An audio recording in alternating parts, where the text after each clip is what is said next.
God Emperor of the 2017 Albanian snail election. Psionic King. I am arrive.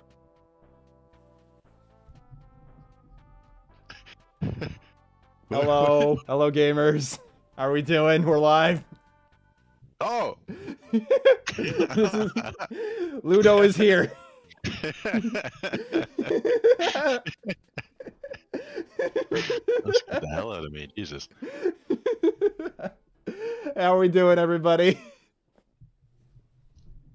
I've been waiting on this for a hot minute. I've been working pretty hard here. Down in the mines, the content mines. Was it in the Bible? Have you read enough? Have you read the Bible? Yeah, like, dude, I wrote that shit. I lived that shit, and frankly, I think it's, I don't know what I'm talking about. I forgot. Yeah, the wine will do that to you. Yeah, Ludo, as in Ludo's nuts. Okay. Anyways. Good shit. Good Pokemon! Shit. How do we feel about Edward Shiren? Destructor of Yu-Gi-Oh! God of copyright infringement. Biblical figure Edward Shiren. Okay, Lab. We're here to talk about every Pokemon villain today. How much alcohol intake is involved with this production? None, but a lot of Prozac. Anyways, this. Hello, everybody. That is not supposed to be there right now. Wow.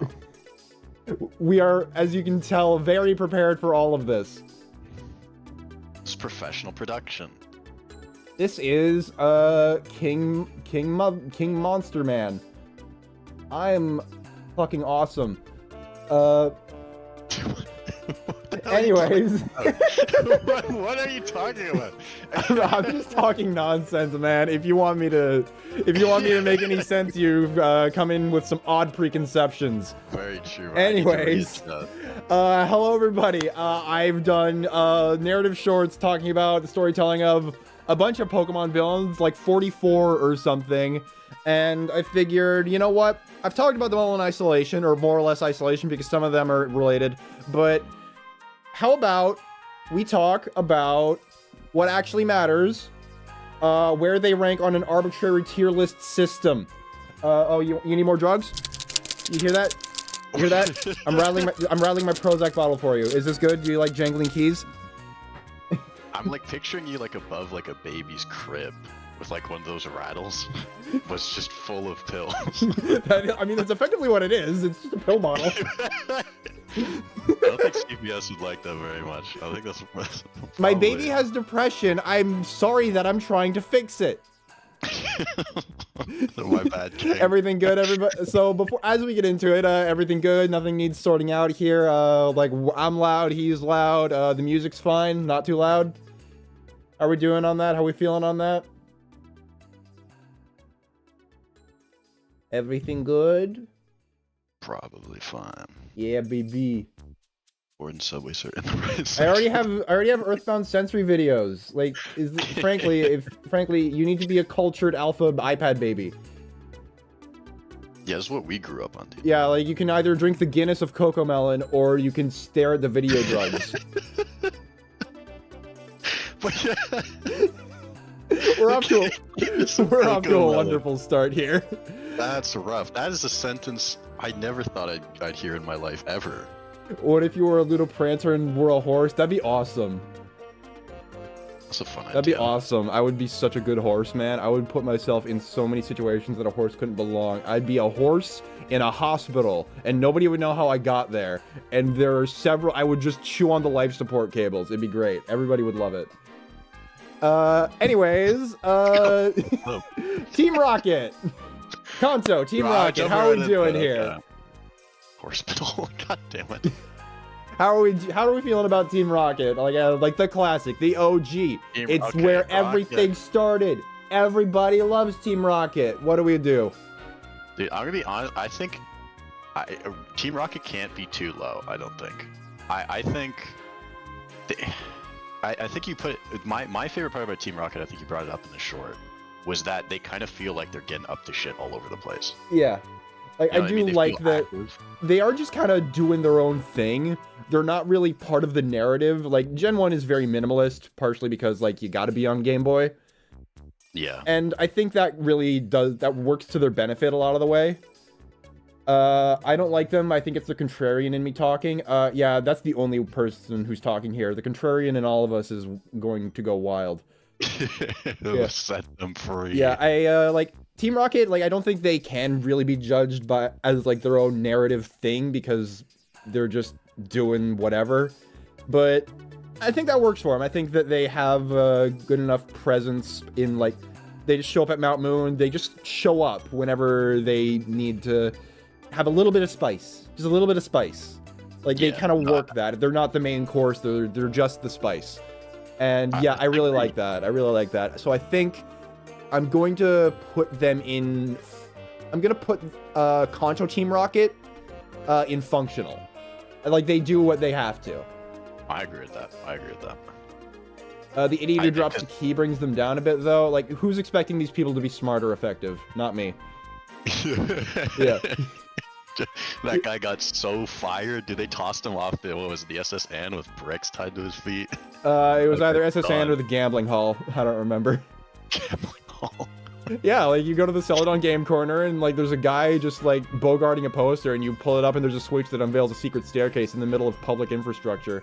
By the way, Ontario, if you didn't know, the province of Ontario runs all the gambling. So all of it's just government-sponsored gambling. Canada is awesome. Yeah, I'm biased because we have our own Team Rocket, which, you know, makes me value them a bit higher, but that's fine. Yeah. So that's Team Rocket. So up next, Team Rocket. From the anime this time. We might be here for a while. We're gonna be here a minute. We're gonna. James, my ghost. James is the best. Like James is the best, but this is about like the general Team Rocket presence in the anime. Yes. I love Team Rocket in the anime. Me too. Yeah, like, hard carrying the show. Yeah, this is not a hot take. Better get the one. Yeah. Cinema. Yeah. I don't know, like, I like them a lot. There's so much, they're just fun. They're just always up to bullshit. Everything, like, Team Rocket in the games were, give them cinema or I'll have to call homophobia. Yeah, I'm afraid you have underestimated my willingness to anger Twitter, especially now. Or rather gain its favor, I don't know. I should stop talking. But I'm streaming, so I can't. I am contractually obligated to yell forever. Yeah. Team Rocket are just the fucking best in the show. They get up to, like, in the games, they get up to all sorts of nonsense. They're, like, raiding a graveyard. They're raiding Arasaka Embassy. Oh, no. My friend here is a bit cyberpunk pilled, so I need to dangle the keys for him, too. Oh, I'm focusing back in. Yeah. But, it's always fun to remember how completely insane they are in the anime. The least straight character, yeah, they are a throuple. They are the most throuple ever. Dude, have you seen them? When's the last time you saw an episode of Indigo League? Wait, you know what? Maybe I need to run it back. Yeah, I think there's too much of... I do think there's too much repetition in, like, Gen 2 through, like, 5 or 2 through 6 of the anime for me to say cinema, because they do just kind of get up to the same shit over and over.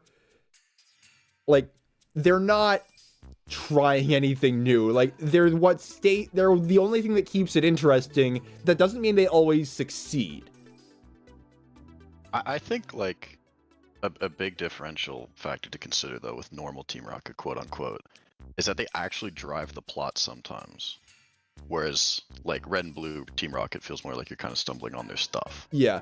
I think that's worth, like, a point. Yeah, so like, they're definitely above Kanto Team Rocket.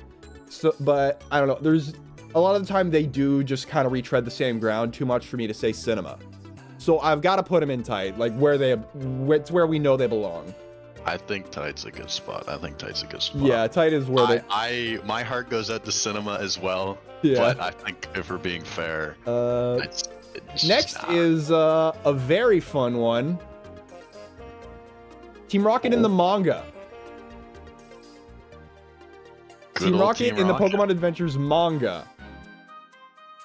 Is that Sabrina? Yeah, that is Sabrina. Right. It's not going to be a hot take for me to say that, like, I think they're low cinema, but they are definitely cinema. Because Team Rocket in the manga is just great. Their whole goal, it does revolve around... Their whole goal does revolve around Mew and Mewtwo, the stuff that's kind of, like, implicit in the existence of the first movie. And... Jesus Christ! What the... what happened? My acoustic padding fell. Fuck! It fell again! It hasn't fallen down in like 3 days. Why now? Why now? Bro, just tape it. I've been telling you for months. Just.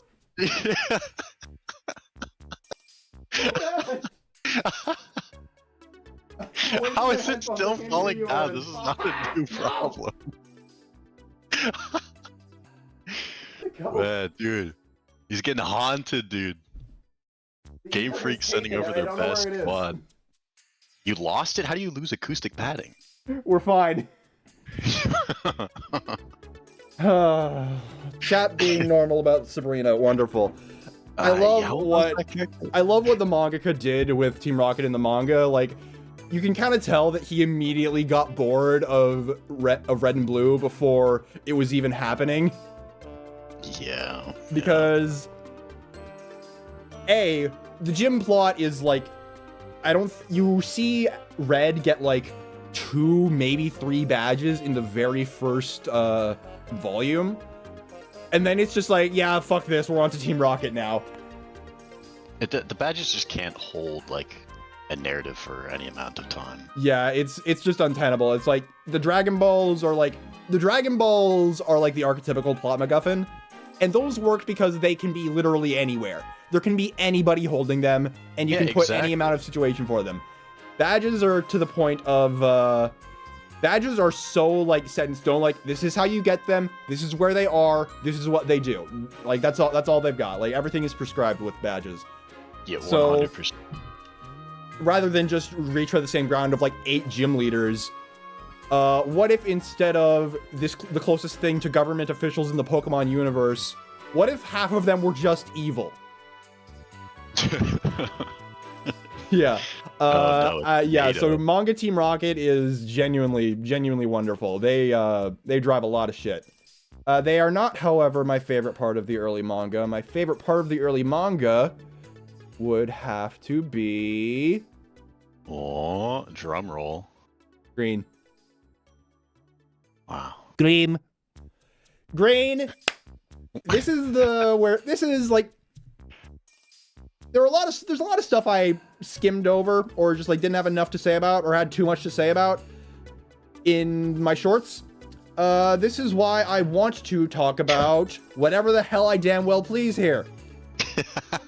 You're all trapped. This is my business. This is my stream. I don't know how old she is in this image. I know someone asked that. Yeah, like look, man, it's Pokemon. People are fucking insane. Oh no. She is a main protagonist, but she does play an antagonistic role in like the first 3 chapters she appears in, and that's all the excuse I need. Because she's just the best, man. She's just the best. Like, she shows up, she immediately fleeces the protagonist on by like selling him fake battle items and like forcing them onto him and basically mugging him at gunpoint. And she's just a delightfully sassy presence through the entire thing. And as it moves on and as she becomes more of a protagonist, she becomes like the lady in the chair. Like, she's the one who has all the connections. She's the one who knows stuff. She's a sneaky little bastard. In one arc, when she is chained to she's like handcuffed to Sabrina, so they're both fighting against Lorelei in the yellow arc.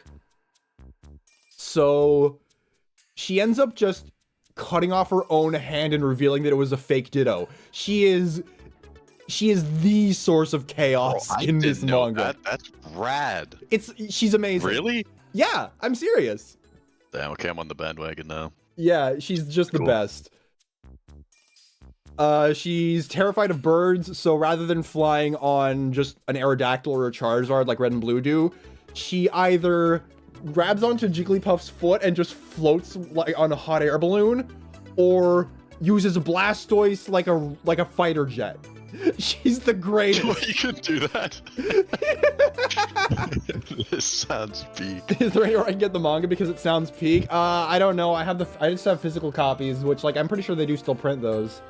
You allowed to There's talk probably about some it? place online. There's always some place online. Yeah, there are a bunch of them on the Internet Archive if you're willing to do some digging. But yeah, Green, absolute cinema. I love her. She is above or below Rocket though. Absolutely above. Like she is All right. frequently like she is initially motivated by a lot of the same stuff as Team Rocket. She just wants to find Mew because she wants to sell she wants to sell it to the highest bidder, whether or not that's Team Rocket. She doesn't care. But yeah, the Pokemon Dude. manga is peak. Like the Pokemon manga is the best Pokemon thing, and that's not my opinion. That's Satoshi Tajiri. Satoshi Tajiri has said that like it is the closest thing to his vision. The thing with the manga is it's an actual author who's willing to sit down and like flesh out the world and actually give like a proper narrative to it. Yeah. That the games don't really seem to be as willing to do. It's really fascinating how cool this world and its characters can get when you give it to a proper like author. Yeah, like Green's backstory is that Ho-Oh burned her hometown and left her an orphan at like age 5. No punches pulled. Yeah, like it's just We're going duck hunting. it's just delightful. She's Fujiko Mine as a Pokemon trainer. I understand that reference absolutely. Anyways, she is cinema. I'm putting her down because I will talk forever if allowed. Oh, all right, get her out of there. Next up, the final thing that we're talking about in the manga, Lance. Oh, good old Lance. Funny Lance Man. Good old Lance. Funny Lance Why? Man. He wants to murder the world because they're bad for Pokemon. Not much to say about it. He's using the badges to control Lugia. The man tight. The man tight. The man tight.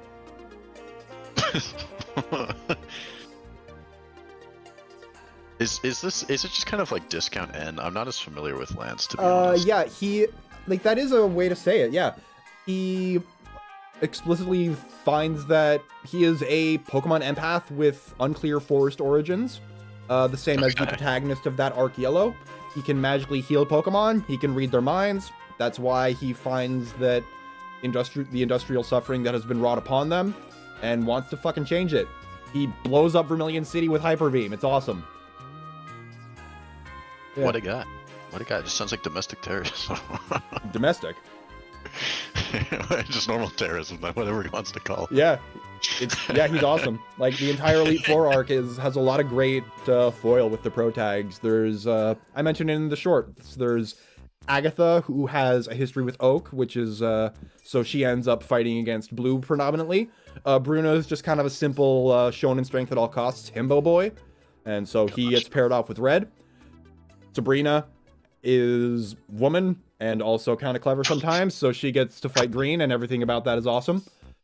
And then Lance, fights Yellow, who has the exact same forest origins as him. Yeah, Lance good. Lance Cool. good. I've been over him in the shorts. There's not really much more to say there. What there is more to say about is Movie Man.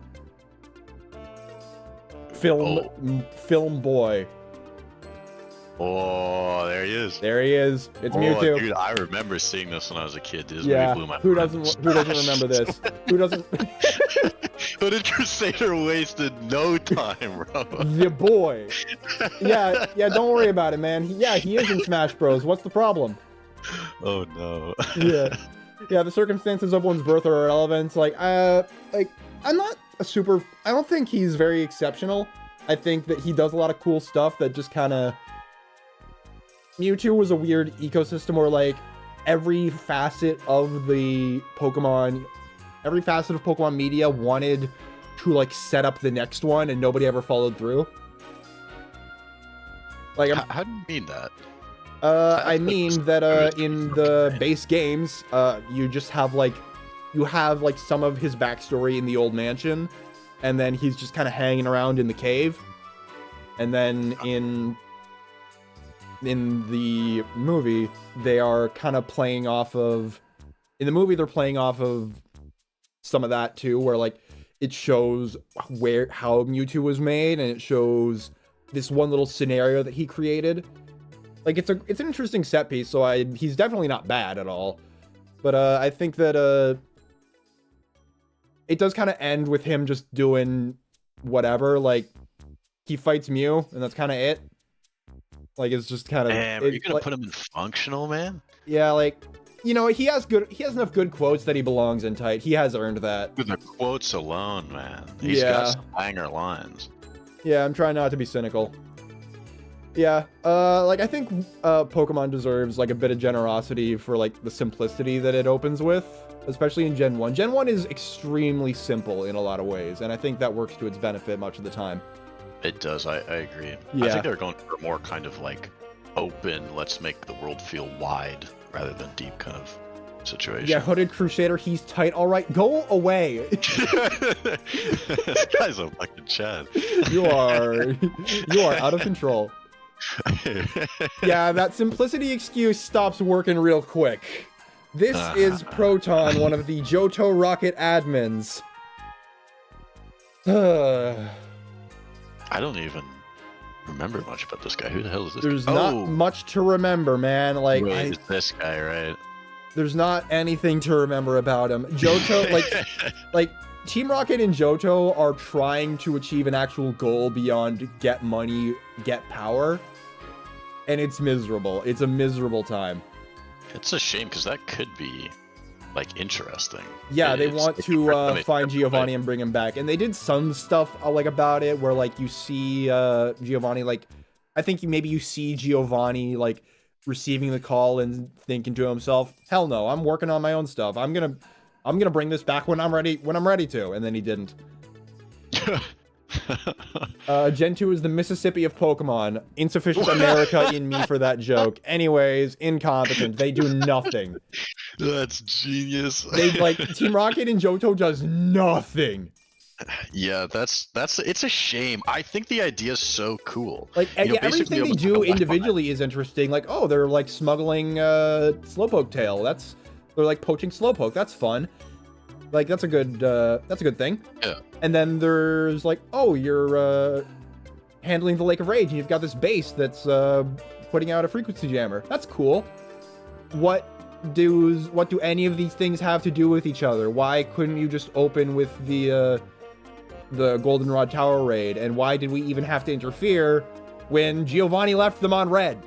See, I think one of the things here is you say that, and I'm like, well, that just sounds kind of like Gen 1 Rocket, which we gave props to, at least somewhat. But I think, at least in my opinion, yeah, like, what makes them seem like idiots. In Johto, they allegedly have a broader goal. Like, they're allegedly shooting for something bigger, and that shooting for something bigger, that's what kind of shafts them. Yeah, because they're not. If you're doing the same thing, if I'm trying to run 500 meters and I run 500 meters in like a time, cool. I did what I set out to do. If I'm trying to run a minute mile and I collapse after 600 meters, I've still failed. Especially if you went and did a detour along the way. Yeah. Yeah. And thankfully, Johto is boring as hell and there's not much to say about him. So, Hoenn! Rest in peace, Rocket. I solved Rocket though, I think. Yeah, that is the end of Rocket for now. I could talk about more about the whole mess of like Team Great Rocket in one of the GBA TCG games, but nobody, you don't care about that. You don't want me to say that. I don't care if you think you want me to say that. You don't. Smash to both. Would you say the same about the? What is this chat you've cultured? I don't know. There's just two people. Alpha male versus Sigma male. Sigma male. Can we get an icon for chat and put them in rot? Chat does not deserve rot. Chat deserves cinema because this is a wonderful experience to see. Yeah. Brilliant. Yeah, so Brilliant. Max and Archie, I would love to hear you say smash about their original designs. What are their original designs? Man, you can't say it without showing that. I don't think I have them on here. I can pull them up individually, I think. Damn. Oh, spoilers. Yeah, so this is Archie in the Omega Ruby Alpha Sapphire remakes. Look at him. Sexy pirate man. Look at him, he's awesome. I can't see him. He's showing up he should be showing up in a few seconds. Ah. You're on a delay from me, sorry. Right. This is his original design.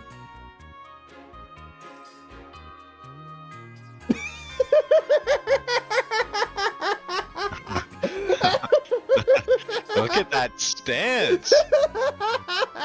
Powerful. He's so... He looks like he's cross-eyed. Looks like they're divorced. It does, yeah, what? That's not even his eyes. Everything's falling apart. Everything is falling apart. Oh no. Okay, wait, bring back the good one. Yeah. Everything is falling apart without my notice. Looks like he's gonna Crusader, how did you end up with message redacted? Oh no. No. God. Oh no. This has collapsed so quickly and I wouldn't have it any other way. Rails. Anyways, these two, like, I'm really not a fan of them.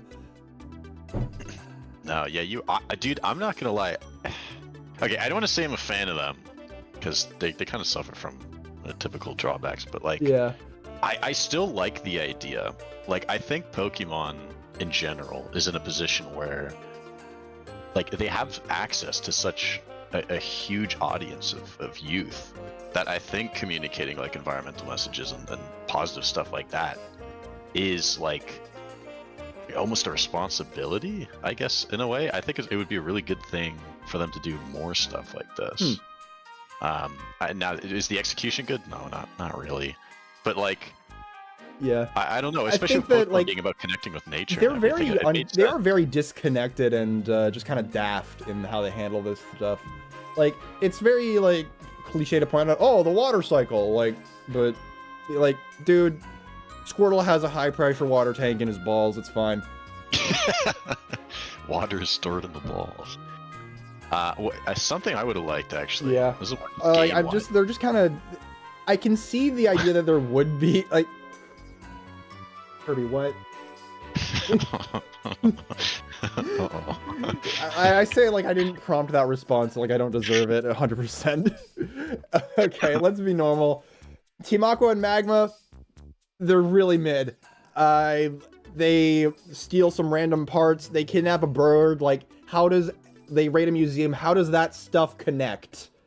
That's I'm kind of lost on that front. Typical. It's the same as some of the other stuff. Like, they have such a hard time just being like if I want to crafting logical steps for a goal. If I wanted to jerk off the idea that like I had a climate denier in the short and they failed to dissuade that exact scenario. If I want to jerk that off, I put them in incompetent, but I really just can't give them anything but boring on their own merits. I put boring. Yeah. I still think it's a good concept. It's a good concept that they just weren't capable of executing well. Find a bad concept in Pokemon. It's easy, Lysander. Anyways, who's ready for another curveball that wasn't in any of the shorts? Oh boy, not me. This is Norman. Who the hell is Norman? Norman is your character's father in Gen 3, and the I think he's the 5th gym leader? Yeah, he's the 5th. Not an antagonist by any stretch, but again, I do what I want. What's up with Pokemon dads? Why is that something we set up as... Why is that something that has become synonymous with the franchise? Wait, okay, so this guy's he's just running the 5th gym? You just gotta go beat up dear old dad randomly? Yeah, he's just I'm pretty sure that's why you, moved to Hoenn, because, he has to, you moved for his work or something. Okay. Manga Norman is crazy. I haven't read past, the Johto arc. I'm scared. Oh. Slacking. Why are all Pokemon protagonists literally fatherless? Like, I don't know. It's so strange. Like, We were talking about that. it is like it's just there's the eternal mystery of who Ash's father is. Like in my playground, it was Giovanni. I want to punch every child I've ever met, but anyways, that's unrelated. Yeah, I have them on the shelf right now. I can get to it. I can get to that after stream tonight or over the weekend if I'm right not. next to the Bible. Yeah, right next to the Book of Bill. Yeah, actually. Yeah. The other Bible. Bible 2. Bible 2. Fun fact, type Weird Al into thisisnotawebsite.com. Or just weird, it shows Weird Al. Don't give them side quests. They're gonna leave the stream and not come back. Fun fact, many browsers support tabs. Anyways, Norman and the ecosystem of Pokemon dads. Ash's father is on his own journey, confirmed in the anime. What? Oh. What? Interesting. What? Is that true? I'm not gonna Google that because it feels like if I Google that, I'm not gonna stop and the stream will last until 6 p.m. tomorrow. But yeah, that's I have that up in another tab. That's interesting. Thank you, Gekt. Interesting. Like one of the late specials, like one of the recent like when they were closing stuff out.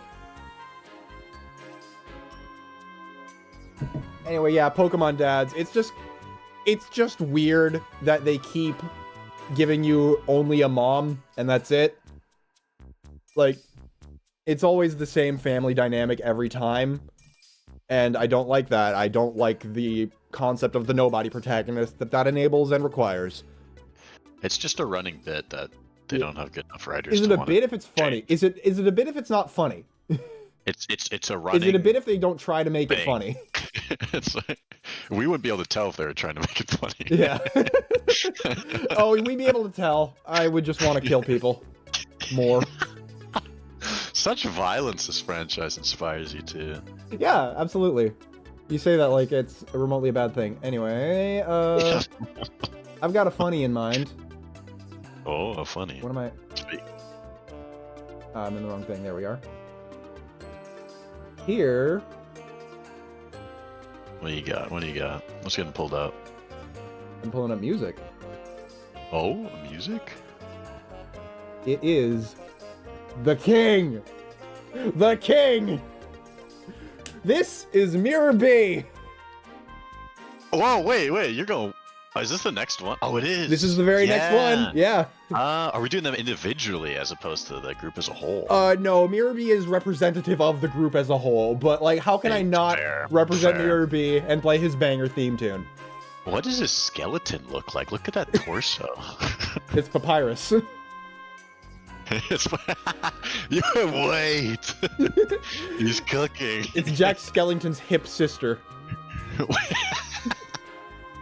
Post-op. Or pre-op, rather. Looks malnourished. Welcome to the Pokemon XD art style, man. Where are his organs? His organs are stacked like Tetris blocks. His organs are stored in the hair.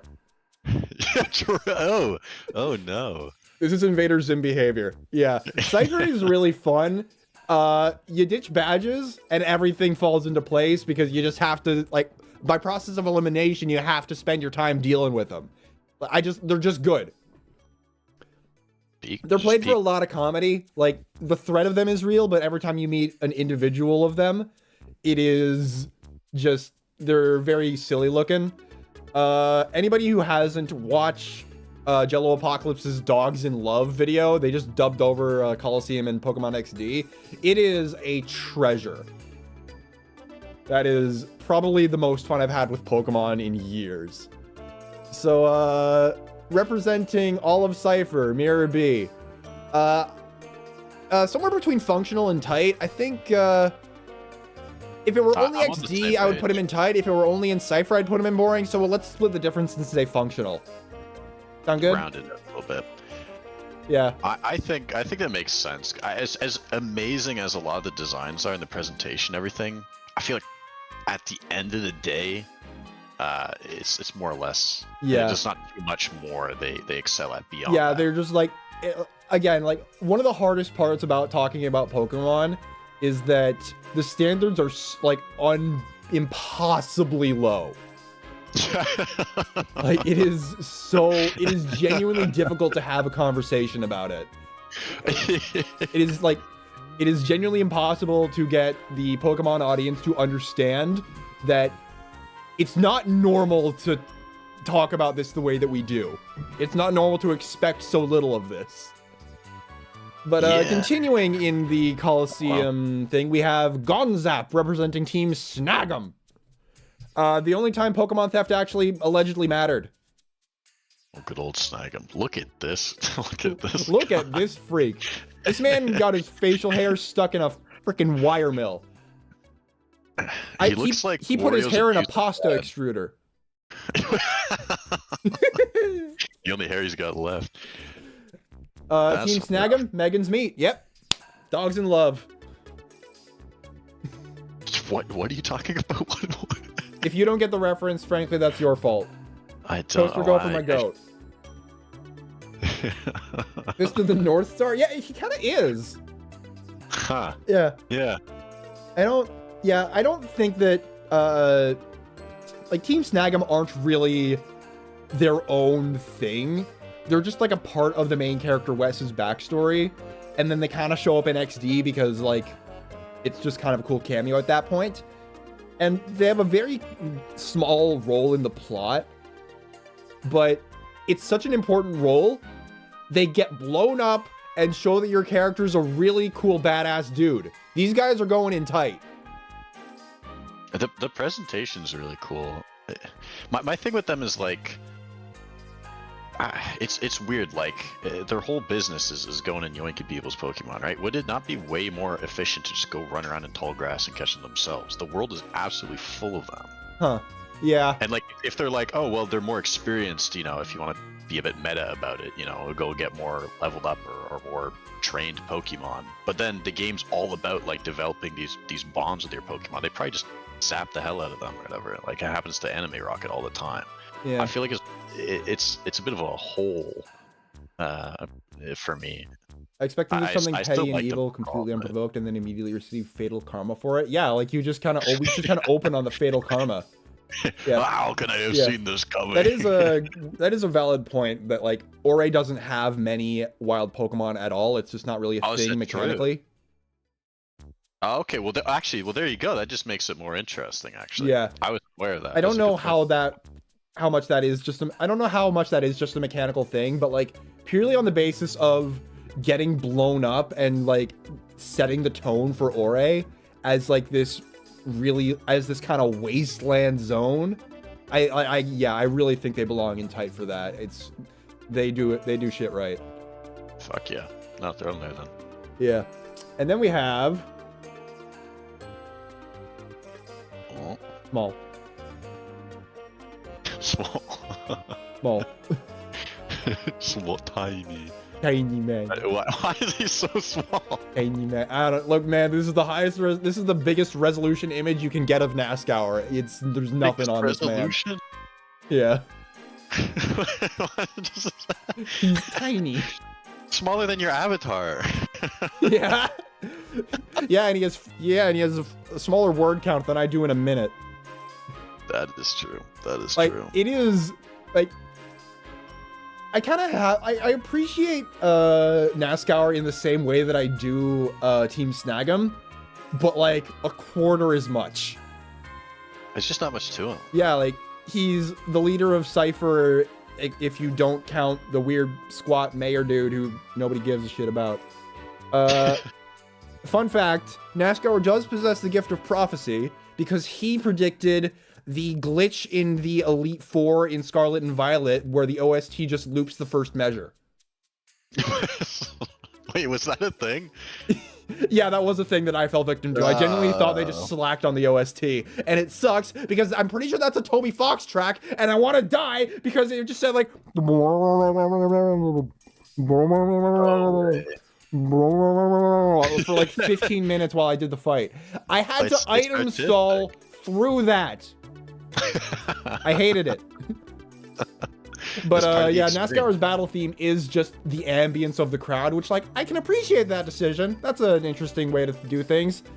You don't go far enough with it. NASCAR, I'm gonna put in, like, NASCAR is down here, man. NASCAR is, like, he is kind of a drag on the whole Cypher thing. He doesn't really do anything. He looks cool, and that's literally it. I think everything else it doesn't really matter. Yeah, like, if he didn't look completely insane, he would be in I Am Calling the Authorities. Yeah, it's incompetence a good spot. He just doesn't do anything. He's just there. Yeah. Looks intimidating enough, but that's about it. And then, contrary to small, we have big Shadow Pokemon, represented by the king. Oh. Yeah, Shadow Pokemon are the mechanic of that game, and I really like Shadow. I really like what Shadow Pokemon do for this. Yeah, I remember you talking about it. Yeah, it's very simple.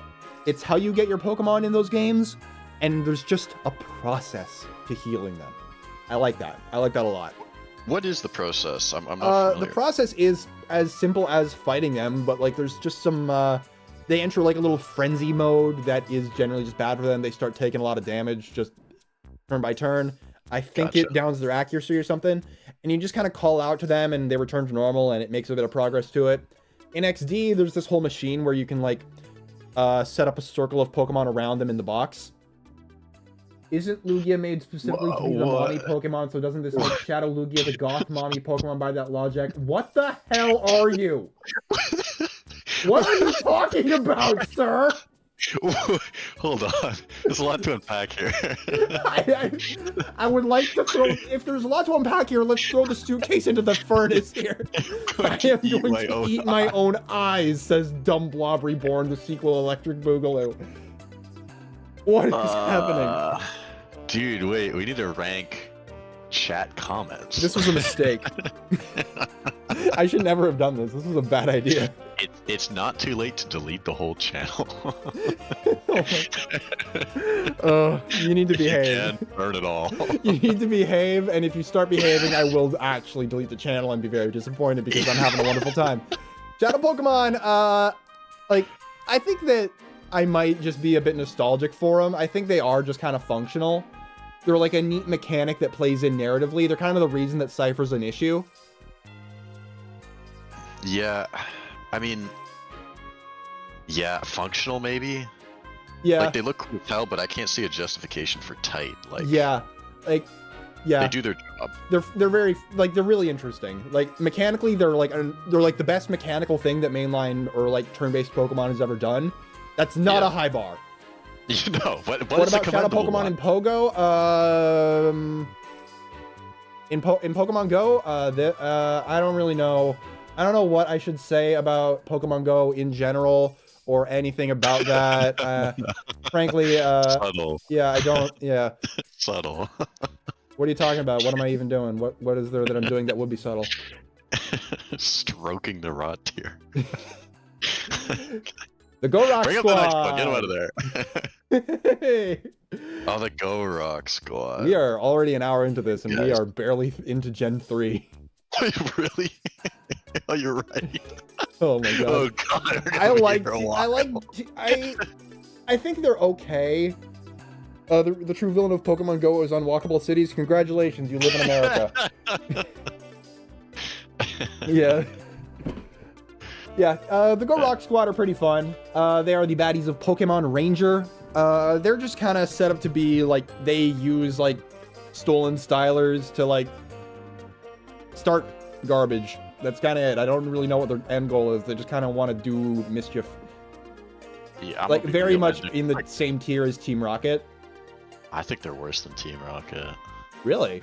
Not necessarily a whole tier below, but I don't know. I feel like Rocket just does what they do, but a bit more better. I think kind of the opposite. Like, the Go Rock Squad, they are the same kind of disconnected schemers, but they have a lot of, they just have a lot more interesting set pieces that they draw you to.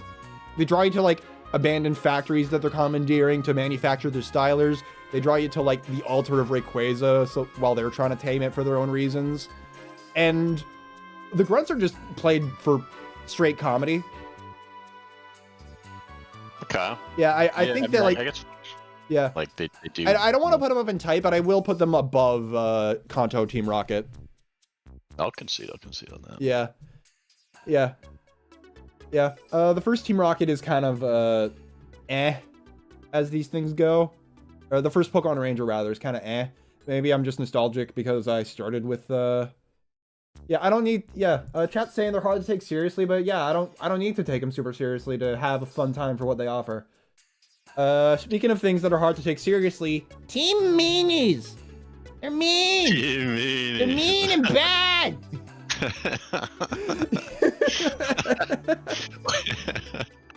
Frightening. Devious. Power and fear. Cruel. Yeah, they are exactly as petty as they sound. They're just kind of bullying you for a good chunk of Mystery Dungeon Rescue Team. They canonically went to McDonald's. Are you talking about Team Meanies or are you talking about Team Meanies or the Go Rock Squad? I need to know. Yeah. I don't think it's true either way.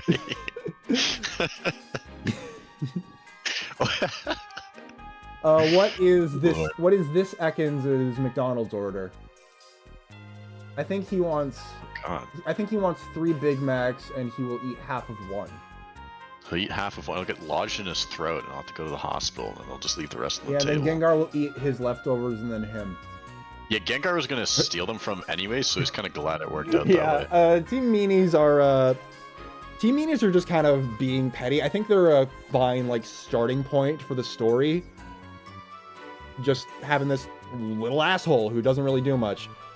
They're just kind of like, hey, yeah, we'll save this kid before you, and we'll kind of hold him for ransom. We're like, you're not paying enough for this kid. Like, you're gonna pay me a bit more if you want us to save your kid. Which is like, fine, whatever. You're doing your thing. I'm alarmed by the lack of DSL comments, but frankly, that's for the better. Stop it! Don't encourage them. Look at Medisham, bro. I don't want to. Yeah, it scares me. The Team Meanies as a whole are not that great. They just kind of hate you for no adequately explored reason. And then Gengar in particular has he gets up to some more mischief. But I think that like after like that early arc, Gengar kind of separates himself from Team Meanies. Like they're not hanging out with each other anymore. They're just kind of like, I feel like that's good enough reason to separate them and talk separately about Team Meanies from the Fugitive arc. So I think for what they do, like they're somewhere between like functional, derogatory, and boring. I think I want to put them at like the bottom of functional. Yeah, I mean, maybe they're not like, there's not much to them, but I've learned to not underestimate how good of a motivating factor, especially in video games, simply being mean to the player can be. Yeah. I remember like playing New Vegas for the first time, and the game just opens with some random guy you don't know being like, ah, haha, get fucked, and they shoot you in the head. And I was like, I'm gonna track that guy down. I know nothing about him. I'm getting him. Like they act like assholes, and I think that's really good. I just think they're a bit like self-aware and a bit too tongue-in-cheek almost. Like they're very like they really have like any amount of edges sanded off of them compared to some other stuff. Could have been developed more throughout the story for sure. They're called Team Meanies, man. Yeah, maybe.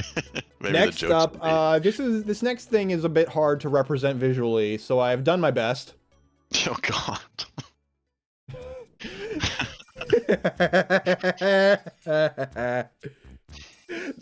This is the Fugitive arc representer. What? Definitely got creative. Yeah, but seriously, I have a volcano here. If that matters, this is worse. Lombre it is. Lombre is staying here. That does look Everybody loves the Fugitive arc. We all love the Fugitive arc, man. It's just great. crime is fun. Yeah, that's not really crime. It's not crime, it's a birther conspiracy. Gengar just kind of overhears Zatu expositing to you a little bit about the framing device. And he just kind of sees that as an opportunity to get ultimate vengeance on you. Those of you who have played through the post-game, you may note that there is hypocrisy to that. I'm not going to talk about that. I'm not considering that. I think the post-game is kind of weird. I think it throws a wrench in a lot of stuff. The Fugitive Arc is just... It's just... Is it cinema, would you say? I feel like low cinema. It's got to be low cinema. Okay. I feel like I get the vibe hearing you talk about it now and before in the past that I think it's cinema. Yeah, like that is the popular conception. I don't gas it up quite as hard as everybody else, but it is just great that they shift the tone that hard. Like, I have my gripes with it, but going for that tone is delicious. Look, it's the cinema tab, it's not the perfection tab. Yeah, true. We can forgive a few things. Yeah. One thing that it does do, the Fugitive Arc, is it lets you get a pretty good view of the natural disasters that are the actual problem in the plot. Yeah, dude, I wish that was in Ruby and Sapphire, man. Yeah, that would actually work really well in Ruby and Sapphire. Right? There's a bit of resonance there. You kidding me? That would be great. There's just kind of like something that I think it might be a touch of like the same influence that made them do the ecological theme of Team Aqua and Magma in the first place in here. Yeah. Yeah. The natural disasters I'm a lot harder on because on paper they're stopping people from traveling, they're making more mystery dungeons, and more people are getting lost because of them and needing to get rescued. It's called Rescue Team. Like, you're doing all kinds of rescue ops and junk on paper. Gosh, the more you know. It doesn't actually involve a lot of it directly. Yeah. I mean... Like, you walk past them, you don't go into them to save people. And the way it's resolved is kind of just like... The way it's resolved isn't actually natural disasters, it's kind of just... What if we riffed on Final Fantasy VII with a meteor? What if Rayquaza has every ability and reason to see it and stop it, but he just doesn't? You have to like run up there and snap his neck and turn it upwards so that he'll see it and blast it to pieces. So yeah, I've got to put them in boring. Which is a shame, because how do you make a giant ecological collapse boring, man? Yeah, by not showing it on screen. That's how. That's rough. That's rough. Yeah. Next up we have where I got into Pokemon. Oh. The origin story is in. Got them Michelin tire jeans. He's rocking them. Boots with the stripe.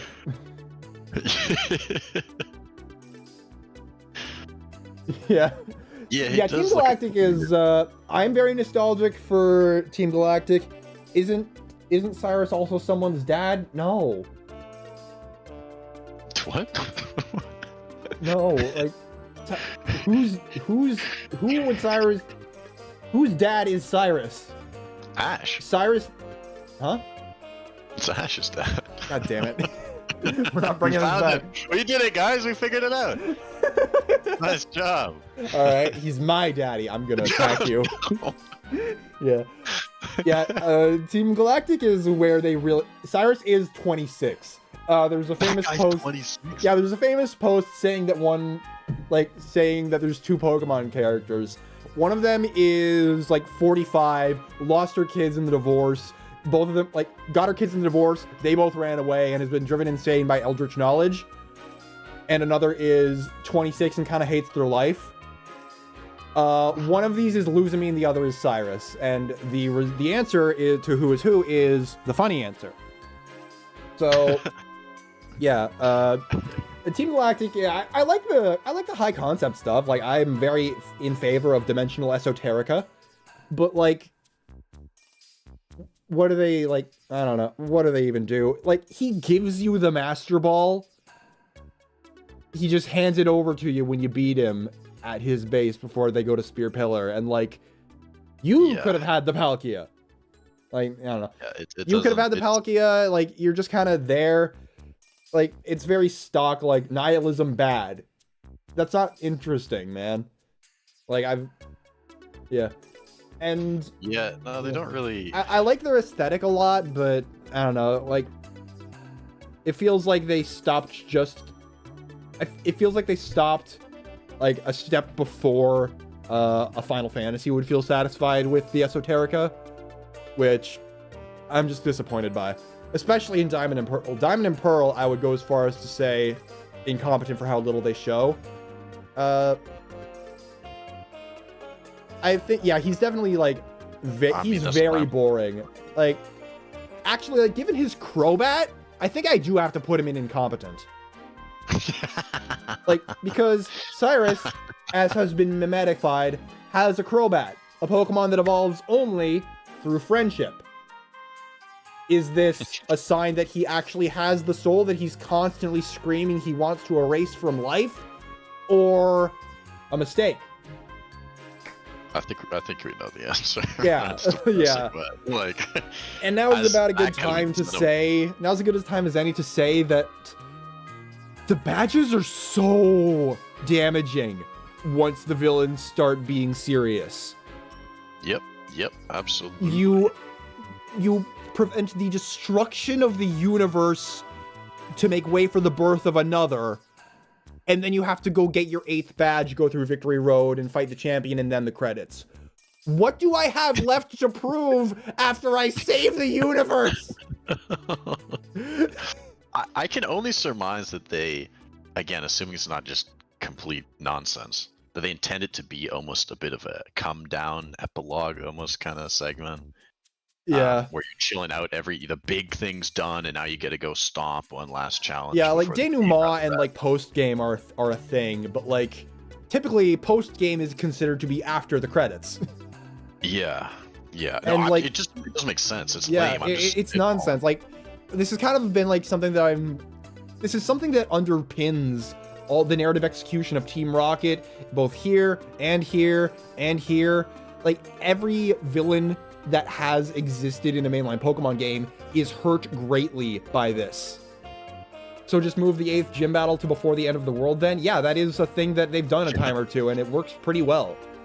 But like... It's better, but like... It's better, but like, even if you do move it to before the end of the world, that's what they did in Scarlet, that's what they did in Sword and Shield, and that's still a very intense plot, taking second stage to a tournament arc.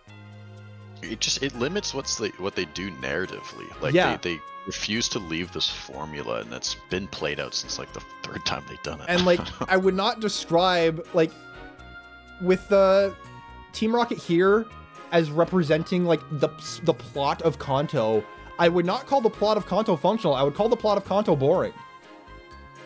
Yeah, it's not a lot going on. And I would call in with Team Aqua and Magma. Yeah, they do need to pick one or the other. That's another thing. That's something that I will be talking into later. Team Aqua and Magma, they leave, like, you raid their little underground hideout, their little oceanside cave. I think it's after the 6th gym badge, I think, if memory serves. I don't know. I don't have too strong a memory on Gen 3. But they escape in their little drill submarine and saying, we are going to drill into the seafloor cavern and awaken the legendary. And then you fuck off and go fight the toddlers. So, like, yeah, if you're treating it like that, no, you're incompetent. Like, no competent person looks at that plot outline and thinks, yeah, that's a good thing to have in this game. That's narratively satisfying. That makes sense for you to, that's a thing that makes sense for you to ignore. Rip, yeah. Common failing throughout the whole franchise, really, which is a bit unfortunate. Yeah. I've knocked down a bunch of the mainline Pokemon games for this, and you'll note, boring, incompetent is the Game Freak ones. This will be This is a trend that will continue. After getting so serious, we have a little something here. that is, again, by no stretch a villain, but worth talking about. What could it be? What could it be? Oh no. Yeah, the Cantaloups. Yeah, the leaks were nothing. Well, the leaks were not a new thing. No. The leaks were not a new thing. This is placed after Cyrus Team Galactic because the Cantaloup Library should not be open to children. I make jokes about this. I say like, "Oh, it's disgusting." Like, if you don't think furries are the backbone of this fucking franchise, I don't know what to tell you. You're in the wrong place. It might be a rude awakening. This is every time that not only has like Pokemon in isolation been the kind of thing where every time the Pokemon talk, it's kind of peak. Like the second movie, the first movie, Lucario and the Mystery of Mew. Classic literature. Typhlosion beat the allegations though. It's a funny way to discuss a real thing. Yeah, because like this is a part that they have world built into this by implication and failure to dismiss it. I should not have done this. This was a mistake. But Finish it. Frankly, Pokemon needs to lean into the furry nonsense. In the anime, they're just intelligent as people. They communicate with all the depth of people. They have all the emotional intelligence of people. I feel like I need to go to jail. I would smash Typhlosion though. Okay, Aaron Hansen. All right.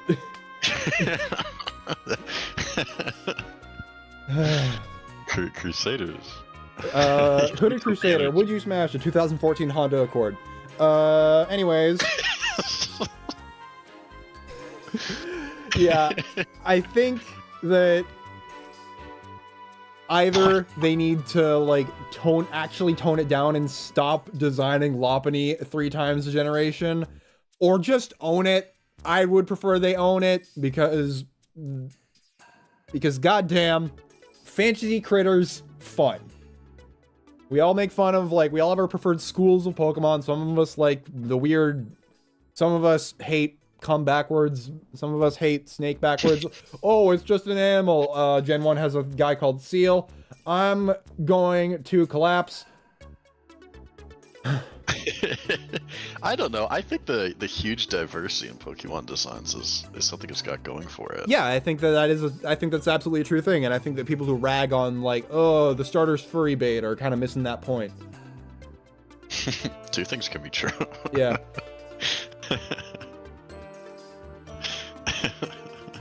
Yeah, like it's so weird. Like, yeah, it's so weird if you start thinking about like the implications of Pokemon intelligence, because Pokemon, like, the fact that the monsters don't talk is, like, it feels weird, because, like, if you're leaving the Pokemon ecosystem to, like, start watching Digimon, for example, you think, like, oh, the monsters are talking, this is kind of weird to get used to. That's the norm. The monsters talking in Monster Collectors is the normal thing. Like, every time, like, Pokemon started so many ripoffs, because Pokemon started so many ripoffs. Like, you've got your Yu-Gi-Oh!, you've got your Bakugan, you've got your Magi Nation that aired only on YTV. Like, and every single one of them has decided that the animals should talk. Like, the monsters should be able to speak. They should be able to be fully characterized that way. And if you look even further back in the Monster Collector genre, that's a return to form. SMT started the whole thing of that. It started that. Like, SMT invented the Monster Collector, and the monsters talk in SMT. It's... We peaked too early. It's very, very interesting. It's very, very interesting that Pokemon popularized the genre to such a massive extent, like, literally, like, I don't think it's an exaggeration to say it made it thousands of times bigger. And then everybody who decided to riff off of this newly successful genre, decided to undo the changes that it made to better tell its stories. it's also one of those things. I think they just wanted it to be more of like more like monster based, like more like you're dealing with pets rather than like actual like companions in battle or whatever. But it hasn't, that idea hasn't scaled up with the franchise as it's grown so big. Yeah, like it was already pretty bad. Like the first episode has Pikachu being like the first episode of the show has Pikachu being very, very, very smart. Like that is a clever little critter. It's been so long, I don't even remember. Anyways, bye-bye to all of this. I'm never talking about it again. Next we have another thing that I am very nostalgic for, Team Dim Sum. This is Pokemon Ranger Shadows of Almia. I am never going to live down... It looks like you spray painted this kid. Yeah, it looks like you spray painted a child. Hold him down. Yeah. Yeah, compared to the Chad Palworld, yeah, they're my slaves, what of it? Palworld and Pokemon portray the exact same shit. Palworld just doesn't lie to you about it. There's no difference there. Yeah. Yeah. Anyways, Team Dim Sum Team Dim Sum are very hard to separate from the overall plot of Shadows of Almia, and that's the best. Like, that's a good sign. If you can't separate the villain from the story, wonderful. Yeah, wonderful thing. The fact about Pokemon Ranger is you play as basically a cop. And Shadows of Almia, I think has the strongest, like absolutely has the strongest story out of all of the Pokemon Ranger ones. I would call it a contender with a lot of the Mystery Dungeon games. Really? It doesn't get talked about as much as Mystery Dungeon because like Explorers of Sky is like just Kino. But Team Dim Sum are genuinely a fantastic way that this plot works. The whole of Shadows of Almia's story is about a very, very slow progression as you move from the very, very bottom to the very, very top of the hierarchy. You start in literally like school. You start in police training. You're not like... the first Pokemon Ranger opens with, "Congratulations, you've graduated Ranger School. We're sending you on your first assignment." Shadows of Almia shows you the Ranger School. You have like several hours spent there before you actually start working as a local cop, before you start going to investigate a little guy. You go to investigate some little disturbance on the beach and find this weird little machine. You find this funky little gizmo that's making Pokemon crazy. It's such a natural progression of one thing to the next, to the next, to the next. It's delightful.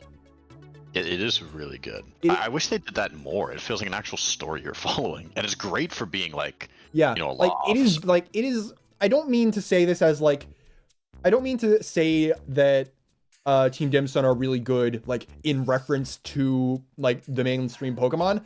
I genuinely think that Shadows of Almia has an incredibly impressively tightly woven plot. Like they are up in cinema.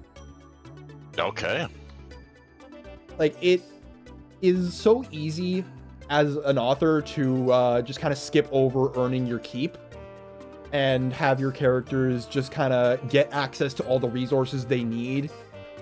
But the way you just kind of slowly, circumstantially worm your way towards both the truth of Team Dim Sum and in so doing prove your worth and earn recognition, it is impressively natural, and it takes an impressive amount of patience to do that. Yeah. Yeah. Worth the spot. Yeah, do you know, Evan, do you know anything about Team Dim Sum, really, beyond just the basics. I never played the game. Yeah. They do turn a bit MacGuffin hunty towards the end, where you're trying to gather 3 gems to try and turn off their big evil crystal. And it does have a bit of like, and it does towards the end become a bit more formulaic once you are situated at like the top of the hierarchy. But the build-up's so nice. Yeah, the build-up is so nice. I can forgive a lot for that. Yeah, like, and a lot of the time, like, it's like a lot of the time your missions, they spin out of control and you just kind of have to handle them. Yeah, I love Like, that. I love that. It like feels the like a first big developing example plot. of that, like, there's a touch of that to all of them, where like, oh, there's a forest fire. Wait, there's this weird guy who's like around these machine wreckages and he's not talking. Let's tie him up and like start asking him questions. As you do. Yeah. And like the iconic one is the mission where your police chief is called out to go to some faraway island because all the Pokemon have gone missing there. And he goes there for a few days and he doesn't come back. And you're sent in to try and chase after him. And like, okay, I'm just recounting the plot and we're losing viewers. You're losing them. Quick, dangle something. Next one. Pills! Prozac, this is helping.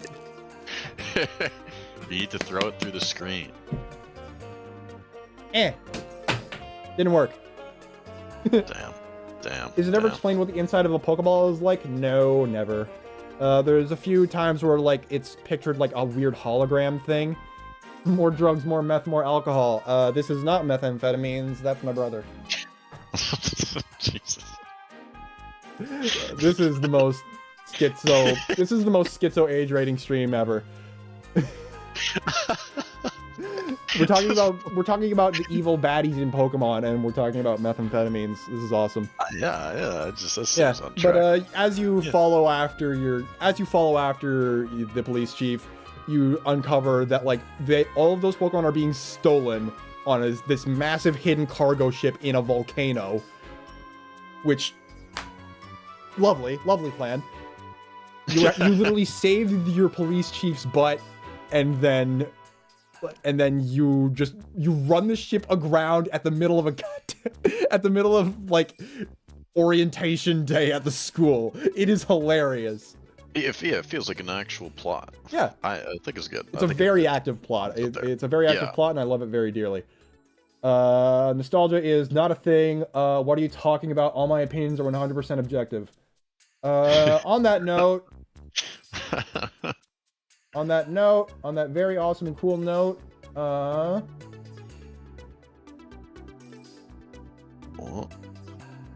who could be next? Dinky! Wow. Dinky! We're into Mystery Dungeon Sky, people. That image scares me. It puts the fear of God into me. Yeah, this is normal proportion. Team Skull are awesome. Team Skull are just great. Much in the same way that I praise Shadows of Almia for being start at the bottom, rise to the top. Team Skull are a great opening point for the plot. They're kind of just Team Meanies done right, where like they take themselves very seriously. They're just kind of petty assholes who will do whatever they want to take whatever they want. You thought the image was flattened for a minute? It was. I did that. That was me. That was me doing a funny comedy. You get it because he's malformed. Yeah. Which equals comedy. He's See, now it's strange, fun. he's strange and is implied to have a butthole at the tip of his tail. Oh, love at the tip. Skuntank is a weird design to translate to 3D. That is true, actually. Oh no. Yeah. I didn't want to think about that. Nobody does. Yeah. Yeah. Team Skull are just they're kind of carrying the early plot of Explorers of Sky up until like the expedition, really, which is where like some of the more mysticism starts taking over, which is great. I like them a lot. They are really, really cool. I would classify them as tight, definitely. Yeah, no, I second that. Yeah, they're kind of like the more personal situation of Team Meanies, but like done better. Yeah. Like there's genuinely some impressive stuff in that game where like it sets up this routine where at the end of every day you enjoy mealtime with the guild, and at one point after they really give you the business and shaft you on one of your very important tasks, you're denied dinner by Chaton. Yeah. Who is the next villain here. There we go. Look at that transition. We love the homosexual slurs bird. Do we? The true villain, Taxes. Yeah, fun fact, in Pokemon Mystery Dungeon Explorers of Sky, Darkness and Time, you have to deal with student loans. Oh, hell no. Yeah. The guild, Chatot is another like facet of making you feel like an underdog in that story, because when you come in trying to like, he thinks you're soliciting. He doesn't believe you're actually trying to seriously join. He does not believe you can do this for a long time. He like, he's a major taskmaster. He's the one who's actually like doing all of the admin work in here, because the actual guild master is a lunatic and maybe God. But yeah, Chatot is a really great antagonistic force, as you're kind of fighting against the preconceptions, fighting against like the ability to prove yourself. He's just kind of a constant barrier in the way of that, and I like it, and I like that a lot. I love how the guild appears very hostile at the outset. Like Chatot is like Chatot, and that whole treatment of the player is right up there. It's really good. I think especially it being just such a small like bird that's just looking down on you, I think really helps sell it. I think Wigglytuff can solo every character and group on this list at once. Yeah. At once. Yeah, Wigglytuff is God. Hell yeah. Yeah. I love the way that the guild treats things. It's very good. Cinema for real. Alright, what's up next? Next up is, oh goodness me, have I forgotten? I may have forgotten a thing. Oh, like a big image for it? Yeah, I think I forgot to get a proper portrait for this one, but oh, no. The planet's paralysis apocalypse is really interesting. It's shown absolutely beautifully. As you're like dragged into the future to see it firsthand. It's not an exceptional apocalypse. It's not functionally that different from like a nuclear wasteland, but like everybody's hostile, everybody's insane. There's no running water, there's no like rain, no nothing. Everything's wilted, black and grim. It's the presentation. It's excellently presented. Like I said in the short that it's usual to like draw up the hypothetical. Like I've seen that in Metaphor Refantasio that I won't spoil it, but like it kind of does this thing where like there's a potential apocalypse here, and I just kind of describe it in like 2 lines, and it is terrifying and it does work, but like there's something really exceptional about seeing it firsthand, and seeing it firsthand being the way you really learn about it. And what is actually so bad about it. Like, you hear a little bit about it beforehand, but it's in very vague terms. And seeing how it actually shapes out is a real gut punch. No, yeah, letting a player experience something versus just telling them about it. Like, that's one of the oldest adages of, like, making effective storytelling. And I think the crazier the consequence, the presentation of the environment or whatever, the more effective that can be. Yeah. And yeah, I really love the way that they show that off. Next up is Groville. The sexy lizard thing that probably made 30 people into furries at least. Probably a few more. This guy? Yeah, Groville. Damn. Groville is a major character in Pokemon Mystery Dungeon Explorers, and he is kind of the second arc of the plot. Smash next one, immediate. Yeah, cool. Yeah. This guy knows what he's about at least. Yeah, you're a king, man. I'm loving you. Yeah, for anybody who's like churned in and out, the Hooded Crusader has been saying Smash to basically everything that I've put on this sidebar that is not mechanical or abstract. Yeah. Groville is running around stealing the time gears, which is causing massive areas of localized time stoppage. He is the same kind of stand as Star Platinum. Yeah. Yeah, like, and his introduction is masterful. I love it so much. Oh, yeah. He doesn't. You do confront him a time or two, and he doesn't really get the chance or care to explain himself. His whole plan is to get these gears and get the hell out of Dodge. And so he's not going to try and reason with you about anything because he knows he looks like the bad guy. He's on a time crunch. Yeah, he's on a... Time! Yeah. Yeah! Time! We love time! I love time. I love... where's my clock? Where's my clock? My clock fell down. Here's your clock. Your clock fell down too. Yeah. It's okay. It's okay. The universe is collapsing around me. Gravity is a lie. Yeah, Grovile is really cool in every fashion. He's just this little speedster running around to steal his MacGuffins, right out from under the noses of their guardians. And his introduction is absolutely beautiful. Absolutely beautiful, absolutely beautiful, absolutely beautiful. Wording is broken. I think Team Flare is 100% going to rot. You underestimate how much specificity I can put in these villains. Yeah, Grovile's introduction is masterful. It's after Mount Bristle, which is like very early on, where like, just after you, it's just, I'm pretty sure it's just around when the expedition is starting to get teased. And your partner, like, for those of you who aren't in the know, which I assume is none of you, you show up in, like, you know at the outset of this game that you are separated from some other partner figure, vaguely. You just see text on a black background. I smashed my, I just struck my acoustic padding, it's fine. And you wash up on the shore in the middle of a storm. And then after Mount Bristle, you're just kind of in your bunk with your partner, and they just get to talking about how crazy the storm is, and how, like, it's kind of like when you showed up, actually. It hasn't really stormed like this since then. And, like, they just go into talking about how weird it is that you show up and you just have this crazy little flashback power that, like, it's basically psychometry.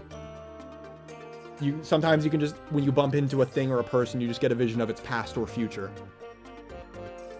And they're just commenting about how weird that is, and how, at least you're using that to help people. Like, you just helped Azuriel by getting rid of Drowsy, this evil outlaw that you just put away. And they go on to talk about how there's been a lot more criminal activity like that on the rise lately because of time is getting out of whack. Like, Chadot, I believe, is the one who told them that. And they suspect it has something to do with time gears, and they begin to exposit all about time gears and, like, what's going on with them. Nobody really knows where they are or what they are or where they come from or what happens if you remove them. But they hypothesize that it might do... Maybe they don't, maybe they do, I don't remember. I don't remember that. It's just summarizing the plot again. Leave me alone! Yeah. And it ends up saying, like, nobody would ever actually take a time gear. Like, nobody messes with them. We all know it's bad. There's nothing to be gained from that. And it cuts away to just a black mask of Grovile's sprite rushing through the storm as they talk about this stuff. And I wonder what he's going to do. As they say that nobody, like, only the most hardened criminal would mess with them. Only somebody who genuinely wants the worst for everything would mess with them. And it cuts to a close-up of Grovile about to grab that time gear. Notably, this is the night that Grovile first showed up. He arrived in this storm the same way you arrived during your storm.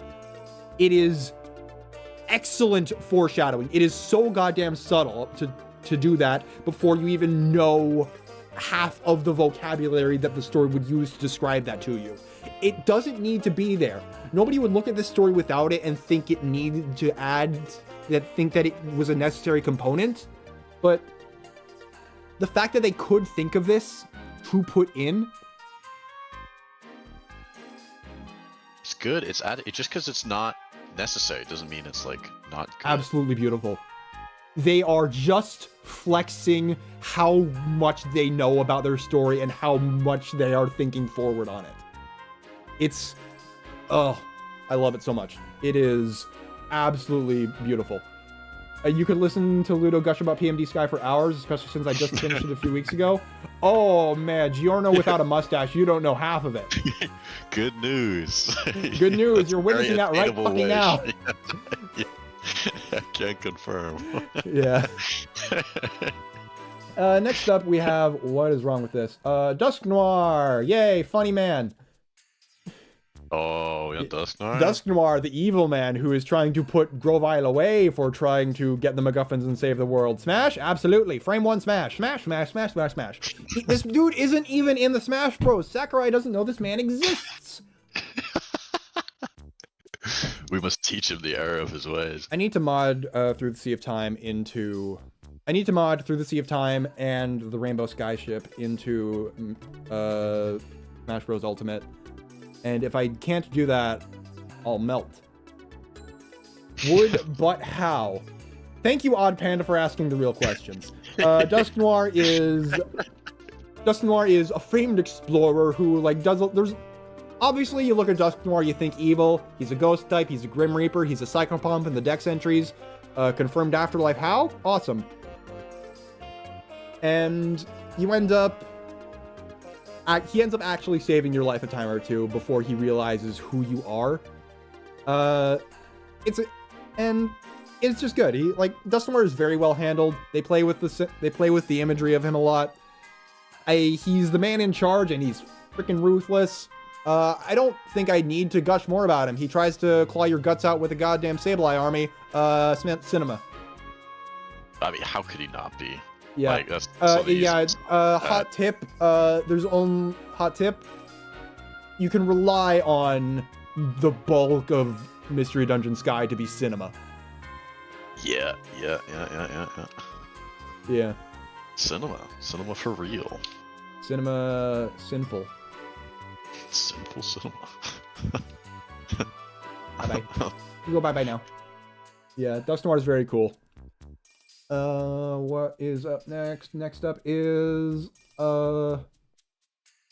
did you know that every Game Freak title that does something interesting has had a different part of the franchise do it beforehand? Say hello to Primal Dialga, by the way. Ah, good old Primal Dialga. Yeah. Love this guy's theme. Huh? Love his theme. Yeah, his theme is awesome. It is, it's very classic to have a mad god be up there. Big dog? Yeah, very big dog. This is the biggest dog. This is Time Dog. Big dog. Yeah. I do think that he plays a very fun plot role. I do think he's kind of the least interesting thing in the main plot, though. Like, it's more the circumstances that he represents that you're stopping rather than he himself. Like, I think he's I think he's tight. Absolutely. I wouldn't put him in cinema exactly, though. That might be a bit of that one might be spicy. Don't put him in cinema. No, don't put him in cinema. He enables the cinema guys. But yeah, he's the consequence of cinema. Yes. Yeah. Like, I have my own little read on the story of Mr. Dungeon Sky, that if Primal Dialga is completely insane and without any reason, Dusk Noir isn't taking orders from that. Yeah, I like that read. I do. Yeah. Hooded Crusader, stop saying tight about every furry that I put in tight. Stop joking about every furry's butthole that I put in tight, alright? Mod that guy. Can I swap places with them? Can we get them up here?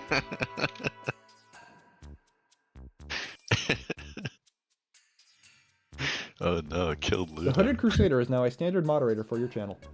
Wait, did you actually? I might remove that, I might not. Yeah, I'm not doing that. I'm keeping that in-house. I'm sorry. I'm sorry, Crusader. I'm keeping it in-house, but just know the bit is amazing. What are your qualifications? Yeah, I just say wood after every furry. Yeah. God damn, he's perfect. Next up, we have an unfortunate development. Darkrai in Mystery Dungeon Sky is not that great. What a shame, because I love Darkrai normally. Yeah, Darkrai is really cool, but he's just kind of behind all of that's, he's just kind of behind the main plot. I think he cheapens the main temporal tower plot by like setting in he set the tower's collapse in motion, I guess, by just removing the bricks or taking the MacGuffins out. Like, I think that cheapens it to have it be something he handled instead of like a natural process. Yeah, I think another way to put it is it just doesn't add anything. Yeah, he doesn't, like, I think he's fine. Like, he's definitely functional. Sure. But, like, he doesn't do much. It's not bad, they just didn't utilize him as well as they could, I don't think. Yeah, he did a second attempt at it. Yeah, my favorite emo in Mystery Dungeon Sky is the space god that tells you to kill yourself. It's a good one. Yeah, I wish I were exaggerating, except I don't because it's awesome. Anyways. By the way, don't kill yourself, you idiot. Porter Robinson was right. Oh we are God. finally out of the Mystery Dungeon free hellscape. This is the Pokemon Pinchers. We're back into Ranger. Ah, the Pinchers. Yeah, the Pinchers are really solid. Red and Blue Eyes are very... Red and Blue Eyes are a bit goofier. They take themselves very seriously, but they've got some real spicy personality on them. They're really simple. They're just kind of doing stuff on contract, releasing the legendary birds for sake of another villain. Yeah, they're kind of tight. The goons are very funny. They have some interesting character moments. Yeah, I think they belong right here. Holy moly, her head is wider than her stomach. Oh god, it is. That's scary to look at. It's a very pinchable waist. It's like a toothpick. Have we found her? Have we found Mirror B's daughter? Hey! Hey. Yeah, the Pinchers are solid. They don't really... The Pinchers are solid. The plot's very active. They're kind of the One Piece ass character design with the blue-haired girl. Yeah, it does have. She does have the Robin proportions. It's a bit rough. See, my thing with the Pinchers is, I think it's another missed opportunity, like with Aqua and Magma. How so? Where like, because this could have been like their prime, like, if Aqua and Magma are kind of standing for like, hey kids, let's talk about like natural disasters and how that's kind of bad. You might want to be concerned about, you know, environmental collapse. I think like poaching is another no-brainer to bring up for, you know, a setting like Pokemon, and something that is very believable to occur. Yeah. And I don't know. I get their hesitation to not want to go into it in full depth in the mainline game. It's not like poaching and like It's not like poaching and taking their bits or anything, but they do like have a big old montage of them kidnapping a bunch of them, and there's a major plot section of you like raiding their submarine where they keep all the captured Pokemon in cages and junk. Yeah, no, it's good. It's good stuff that they handle pretty well, and I think that's like, I think they well establish and separate that like the kidnapping and like selling Pokemon is their main deal, and then they're on like some special thing in Oblivia where they're releasing the birds. Yeah. Yeah, the Pinchers are really solid. You know what else that game does? Fun fact, Persona 5, The Joker, Folie à Deux, Music Time, Society. Society. Society. Cool. Society. Yeah, this is the Society, as in British tea, and they do their job. They're the reason that they're bringing the birds out to summon the Sky Fortress. They're basically the bad guys in Lapita, I think. They're just kind of, hey, we can have this badass Sky Fortress and we can demand whatever we want with it. We'll be immortal thanks to the golden armor within, and we'll just live the high life. See, I won't be real. I don't like Society. I really don't. Yeah. Okay, full disclaimer, I've not played this one. Yeah. I don't know this one. So when I was like looking into it, it was it was weird. It was a lot, like, where it's just a bunch of kind of random background people. There's golden armor. Why is there golden armor? Why does it give eternal? Are they going to share it? Do they have to like take turns being in it, or do they just have to touch? Like they all have one piece. They all take one piece of it. Two of them have a gauntlet. One has a helmet. One has the chest plate. So so you could just dismantle it. Yeah. Would it not be better? Who made it though? Would it not be That's better? the next guy. Oh, I see. Wait, who's the next guy? Oh, that's spoilers. Yeah. Let's put. I'm gonna put them in low functional for now because like they do their plot. They have the Sky Fortress is really cool. They're just kind of there's just not much of them. Next up is, I think, nope, there it is. We have Elios, the original wielder of the golden armor. Technically, this is Purple Eyes' sprite. We're not talking about it. After one of the missions in Guardian Signs, after a bunch of them actually, Celebi just kind of runs up and warps you to the past for a little scene. You just have a little chat with some people in the past, and it's like the age of myth in Oblivia, where a group of like knights called the Steelhead Guard temples dedicated to worshipping Pokemon. It's a really fun little thing to have going on in Oblivia's past. And Elios is kind of the head of that order.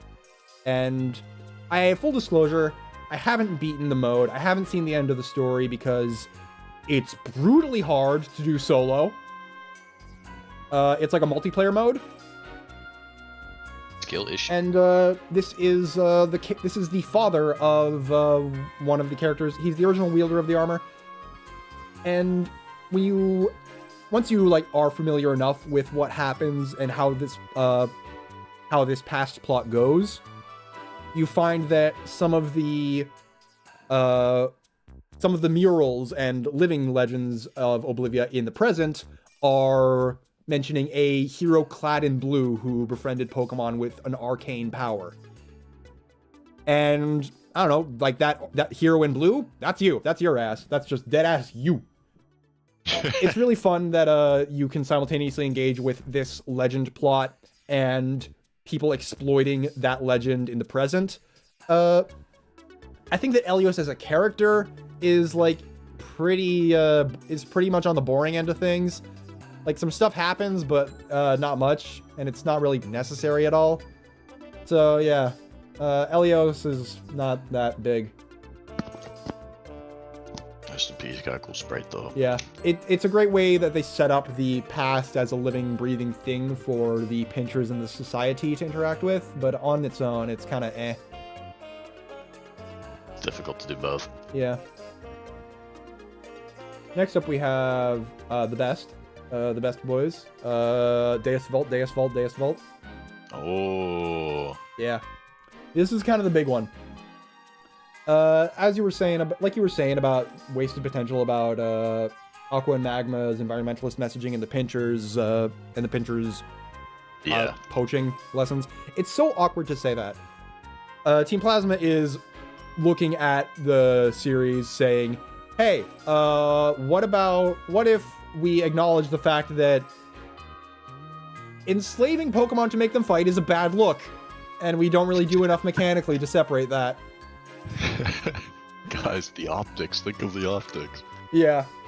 And Team Plasma, at face value, I really like them just on that merit.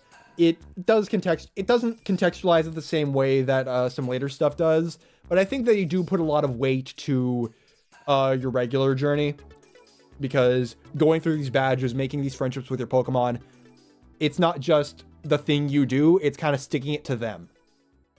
So like somewhere between tight and high functional. Yeah, like they're just above Shadow Pokemon for what they do. Throw them in. Yeah. Any notes on that, Evan? A lot of like it's tough because so much I feel just gets overshadowed by N, right? I feel like a lot of the good that comes from this kind of stuff. Yeah. Like the Team Plasmas are like, this side of Team Plasma is very intimately tied with N. Yeah, no, of course, that's what I mean. Most of the things, like when I was thinking about Team Plasma, to be honest, I got distracted. And I more so was thinking about like mechanically, like from the game point of view, how you might further communicate like the kind of message and whatnot, which is a bit of a separate rabbit hole. Yeah. That's where most of my energy went. Yeah. Yeah, Nah. they're weird. They're weird to talk about because it's kind of they're a veiled criticism. If they read best as a criticism of the entire series' failures to show rather than tell. Yeah, that's kind of the thing where like, which like it's they bring hard to up read fascinating- it's hard to read that as intentional if they're not actually fixing anything.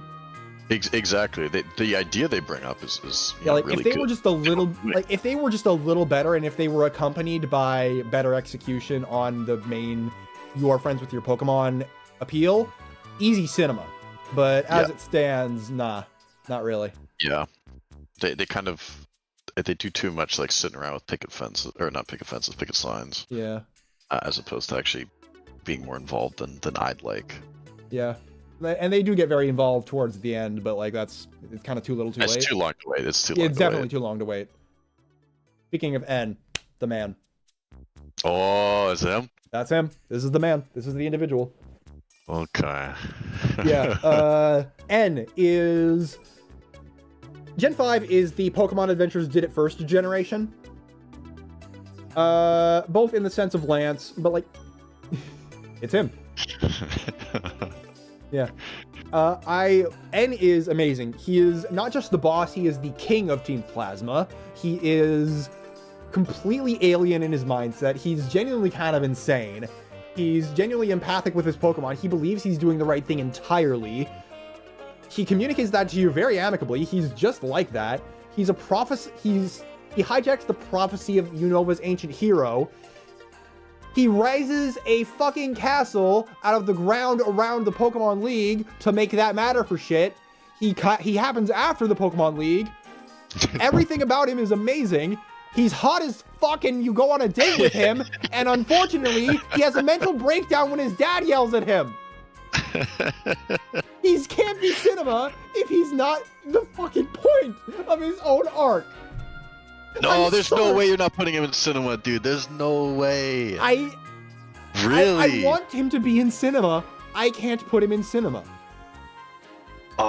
Just because of the Getsis thing? That's more dig against. He gets shafted by it, but like, I heard a theory that he's Cyrus and Cynthia's kid. What? You heard a theory that he's Cyrus and Cynthia's kid? Pokemon fans will say anything. You're a Pokemon fan.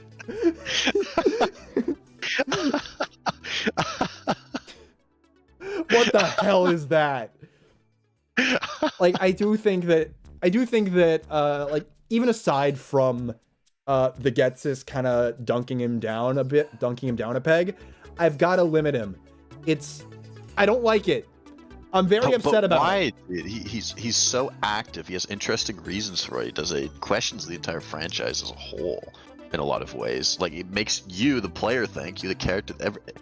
He does so much. Yeah. Yes, it's a huge, blow to have him just back down. I hate that. I think that's when he really, in my opinion, should have like really rose up. Yeah. And further developed his character there. And like, it's a big problem. I'll give you that. But it is a combo of him getting shafted by Getsis and his appearance in Black and White 2, where he just kind of hands you something that he definitely earned and was super iconic about him. He just hands you the legendary that he had in the previous game, and like he just kind of, damn, this Deus Ex Machina really did a lot of character development off screen. Like, at least put him top tier of tight, man. At least put him top. I can't. Like, Really? Yeah, he's below Lance. Damn, really? I don't like that fact, but I have to put him below Lance. Lance does not fuck up. I guess. I don't think that's the only measure of an interesting character, though. Like, as characters, I agree, N is far more interesting. As drivers of the plot, N fumbles so hard. Right, this is a villain stream, not just a character stream. Yeah. I mean, hey, it's your list, yeah. Yeah, it's some valid point to bring up. It upsets me greatly. And next up we have... Damn. The Seven Sages. They're kind of like N's court. I can name Zinzalin and none others. Like, yeah, they are kind of, yeah, these are the, like, the court of, like, these are, like, his court. These are the people who, like, supervise the king. They are kind of, like, they are like, the communal pope that declare N king. They don't do fucking anything. But I like the vibe they give off. So, I like the vibe they give off, but they don't do fucking anything, so, ugh. Rip. Yeah. I mean, yeah. Yeah. And then we have funny NRA man. This is their GOP's worst nightmare. They want to take your Pokemon and be tyrants. How long do you think it takes him to style his hair like that? He wakes up like that. True. That's the kind of go-getter attitude we need early in the morning. This is Vegeta's dad in Universe 16. Look at that scouter. Look at that man. Getsus is... I like him as a cult leader. I think he's pretty... Like, in a vacuum, I really like Getsus. I think Getsus works really well. Unfortunately, he's not. And he doesn't really get anything. Like, the entire game sets up N as, like, this is a genuine clash of well-meaning individuals. That's where the drama is here. Can you prove that your view is right? That your truth is worth more than N's ideals? Black is the canon one for that reason, because if you insinuate that N's view of Pokemon being abused is the truth, you're admitting some things that I don't believe Game Freak would ever. Yeah, but Getsus, I would like him as a cult leader. Like, I would like him if he were just kind of abusing that sort of religious tone and that abusing the... My coherence falls through the floor the second I hit go live, by the way. I'm very sorry about this, everybody. Yeah, Getsus, I straight up, like, if he were in a vacuum, I would say he's functional. I might even say he's tight. Jesus Christ.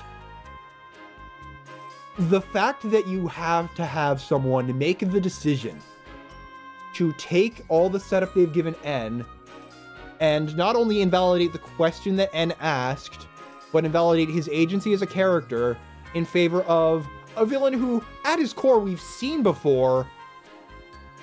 It's so dumb. Why would you do that? I hate it so much. It's one of their biggest missteps, I think, ever. It makes no sense. Both characters are made worse by it. Yeah. Like him and N. It just doesn't make any sense. Like, Getsus gets a lot of praise. I do like that in Black 2, he was the only guy to try and actually physically hurt your character. Like, he tries to use Kyurem's Glaciate on you. Which, sure. Like, based. Awesome. It lets N have his little Deus Ex Machina moment. That's fine plot-wise. I don't care. But, yeah, that's my voice when I lie, by the way.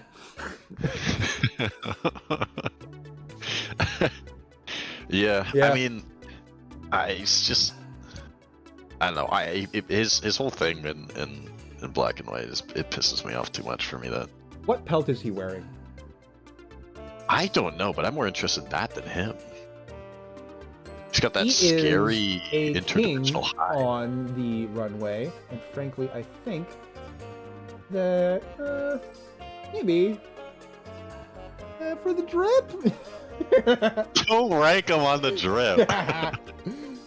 Anyways, yeah, that's Getsus, and then we have Team Neoplasma.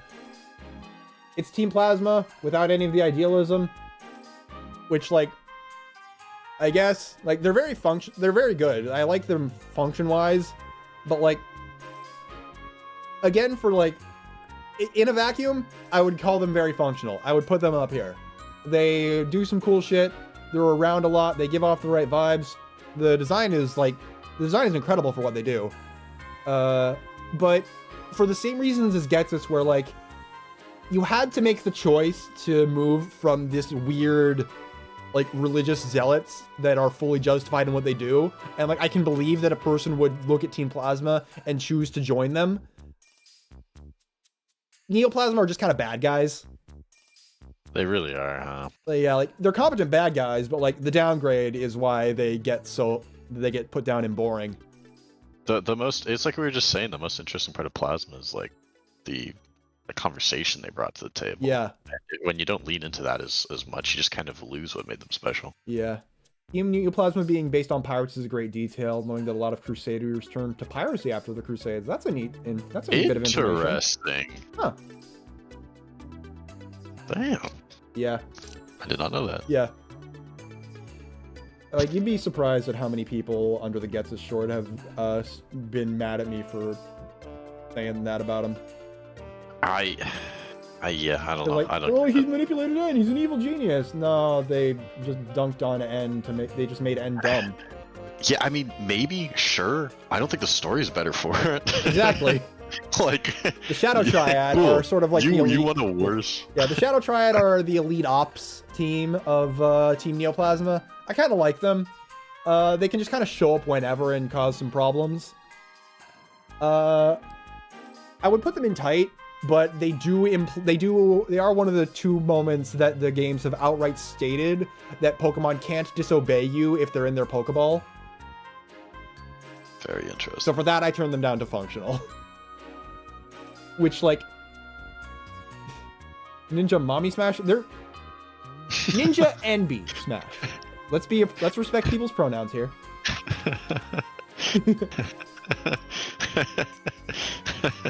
After that, we have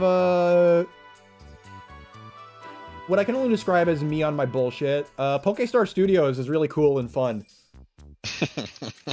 Oh, no. Yeah, in Black and White 2, you can just make little movies, and they're all really fun. One of them is definitely Fetish Fuel, but whatever. This is par for the franchise at this point. Yeah, but it's not even like Furry Fetish Fuel. It's just kind of like branching out. You fight your girlfriend with a Pokemon. You get in a Pokemon fight with your girlfriend, and because you're like a shit boyfriend and you don't keep house, and for some reason she grows huge. Oh. Like, yeah, like that. I see. Like, that's weird. I see. Right, yeah. Toaster Gopher, yes. Thank you for saying what I dare not. That's what it's called? I guess so. Big. Yeah, but yeah, everything about Pokestar Studios is so much fun. You spend most of your time fighting things that aren't Pokemon. There's one where you have to fight off an alien invasion. There's one where you have a time machine and you go to a future where like Pokemon rule and they catch people to battle with them, which is fucking hilarious to me because that's also an implication that like if this is actually a flip-flop scenario, the people aren't having fun. Yeah. There's one that's vaguely Silent Hill-esque with some fun cosmic horrors. I would put these guys up in tight. Like, they're good. Sure, yeah. Yeah. Pokestar Studios is like, I would love to see just like those plots and just extrapolated into the whole game. Like, Pokemon's wacky enough to enable that shit. There's like been like 5 different kinds of aliens shown. It's really wacky. They don't utilize that enough, if you ask me.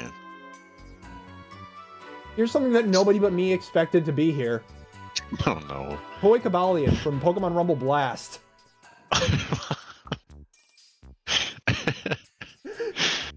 You are unknowable. Yeah, Pokemon Rumble Blast like has a plot to it. It's the only one of that series that does it. It's very goofy. It's very simple. But yeah, Cobalion is running around stealing the glow drops that heal Pokemon after battle, and you spend a big chunk of the game fighting through all the little arenas and opening gates to chase after him. Like, simple, easy as. And you come to find out that like it's just like by definition functional. Like, it's not really exciting or anything, but he's there. He's where he belongs. Throw him in. I mean, he's a little guy. He's a little functional guy. Yeah. And it turns out that he's stealing those glow drops to try and heal the World Axle. which is a fun bit of theming because they're all wind-up toys. Because the world axle is being corrupted by polygons, dark rust. It's just an evil wind-up key that wants to, like, just turn the whole world inarticulate and just corrupt everything. Like, it's a very stock evil demon thing, which, like, fine for what you're doing, fun. Like, I like you. It's a nice bit of wacky, insane bullshit. You're leaning into the aesthetic. Like, I don't care. Hear me out. Yeah. Where would you start? At the butt. Yeah, why? It stands. My question stands. And then we have, and then we have more polygons. This is the Bitter Cold from Gates to Infinity. It's a very similar thing to Dark Rust. It's just kind of the embodiment of negative feelings. The plot of Gates to Infinity, I'm very much not a fan of. The Bitter Cold is a fun angle. It got kind of conceptual with the fact that you're a human coming in, because it has this suffocating aura on Pokemon so that none of them can even get close. Bad Vibes Rock, Kirby villain, yep. The first of many vague side game nondescript entity villains during the 3DS era. I like that archetype, man. Like, we're saying Kirby thing, I like that. Yeah, the strongest indescribable chunk in history versus the strongest indescribable chunk of today. Yeah, that's right. What would I rate Gates to Infinity out of 10? Like a 4. Like, I'm really not a fan of the game. I like the Bitter Cold as it exists. Like, it's fine. There's a Munna with Forewarn and a Q-Rem who foresee it bringing about the end of the world. And because Pokemon don't really trust each other and they just kind of are Joker nihilists, Mr. Society people, they're thinking to themselves, yeah, let's just hurry this thing along. It's fine. Just end it all. And like, nihilism bad, nihilism dumb. But like they're close to functional, but like, eh. Like, they're just kind of getting conceptual about everything that they did in Sky and doing it worse a little bit. There's a Hydreigon that you think is trying to pull the, that is kind of playing the same role as Grovyle. It's like, marginally more focused Team Galactic? Kinda, yeah. Instead of megalomania, it's just nihilism. Yeah, I'm not a fan of it. It feels like the main cast is really bloated so that you and your partner just kind of take the back seat to, the Espeon and Umbreon that are studying the Magnigates, the Emolga and Dunsparce that are just there for some reason, the Virizion who shows up with, like, looking for Keldeo. Like, there's a lot going on, and none of it really connects. It's weird. We're hanging out. Yeah. Yeah, Bitter Cold is not great. Rest in peace, Cool Rock. Next up, we have... open your Japanese history textbooks. This is Oda Nobunaga. Pokemon Conquest is a game that exists. Okay. He's the big bad dragon man at the end of the game. He has a black Rayquaza. I don't fucking care. Wait, is this actually... Wait, this is legit? Yeah, that's a real thing. This is a thing that exists. They drew him pretty cool. Is Conquest actually good, or like, yeah, if you like tactical RPGs, like, there's something there for it, but I wouldn't recommend it. But like, if you like Nobunaga's Ambition series, it's that but with Pokemon. Like, sure. Next we have another Darkrai. This is Darkrai from Poke Park 2. Oh, it's another Darkrai? Yeah, another Darkrai.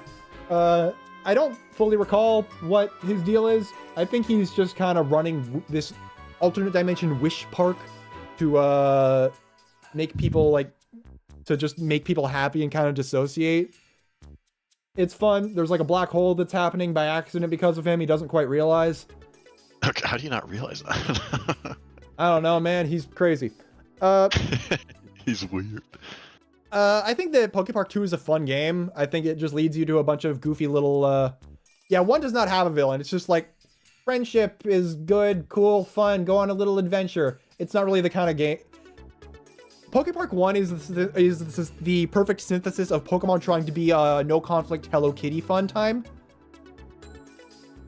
It's not gonna have much of a villain then. Yeah, and yeah, it's not gonna have a villain. I'm not including it. It's like if you want just a lighthearted Pokemon romp, like that's fine. If you just want to live out that one special of that one early Gen 2 anime special where all the Pokemon are just running around getting into shenanigans and like Charizard gets his head stuck in a pipe or something. Like that's the game you want to play. Wishmark 2 has nominally more of a plot. I think it's actually pretty good. I'd put them up there with like yeah, like around here. Yeah, I think that Pokepark 2 is pretty fun. It just kind of leads you to a bunch of quirky little places where Pokemon are going crazy. You go to these wacky acid trip little dimensions for mini games. It's good. Why not? Why not acid trip? Yeah. It's a good time. Come on, kids. Ladies and gentlemen, we're through with Gen 5 now. Oh no. Hi, Shauna.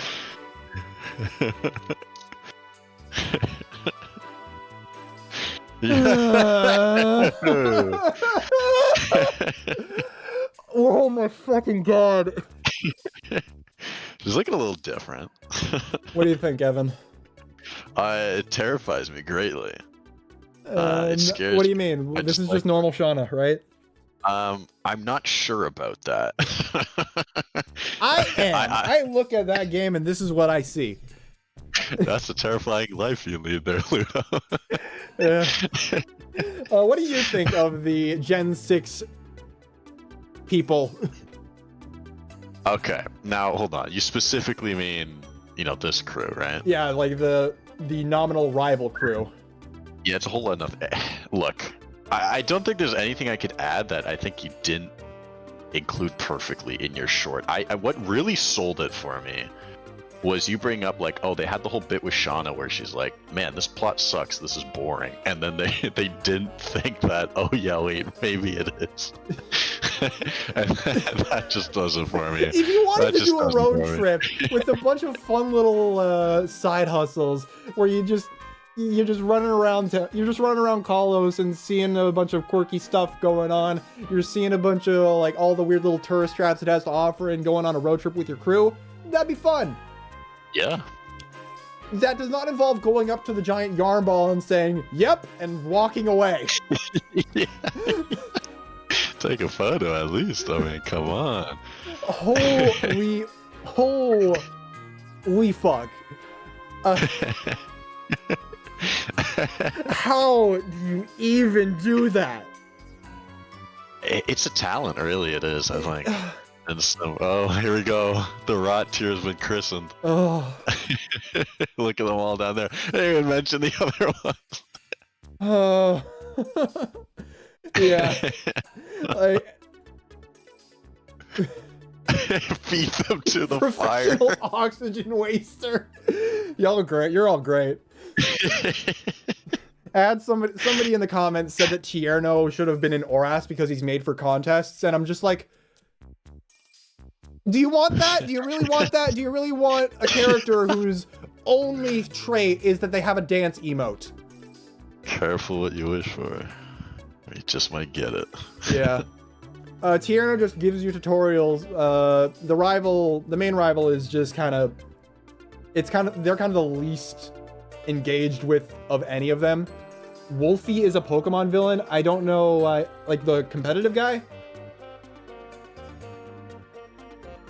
Like the Wolfie VGC? How do you... Wolfpack, please elaborate. Dog, what you talking about? Yeah. Yeah, that's... Yeah.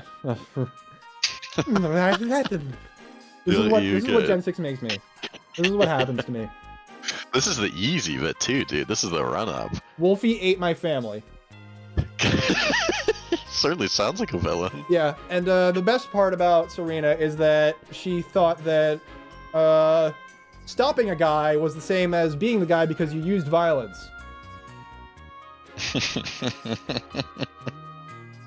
It's clever. I'm TV's Bryan Cranston, and I want to die.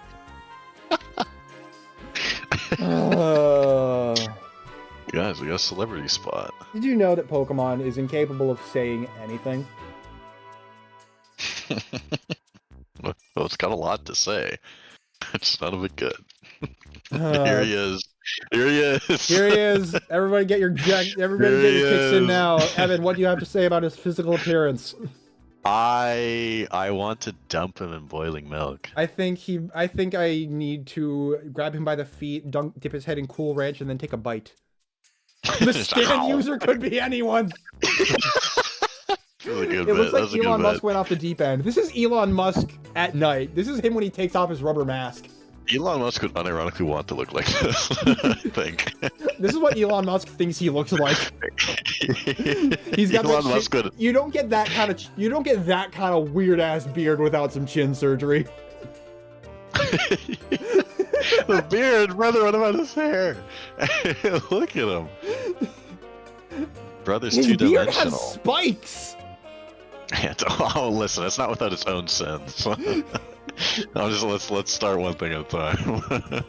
Lysander wants to murder the world because... Question mark. He decides that the best way to execute that plan with the ancient weapon is to call every phone in the country to give them advance warning and give away his exact location so that he'll do that.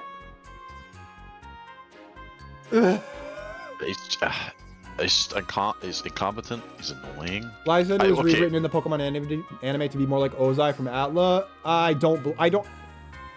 You're probably right. I don't believe you. You're probably right. I don't believe you, and I'm never gonna watch the show to observe that. You gotta, man. Yeah. It's your civic duty. God. Yeah, I mean, good luck. Like the game treats him and Team Flare. They cannot stop gassing it up. Nobody can stop saying that they're a real threat when all of the grunts are just out here dabbing on people and buying up expensive clothes and just fucking dyeing them with saffron because they have too much money.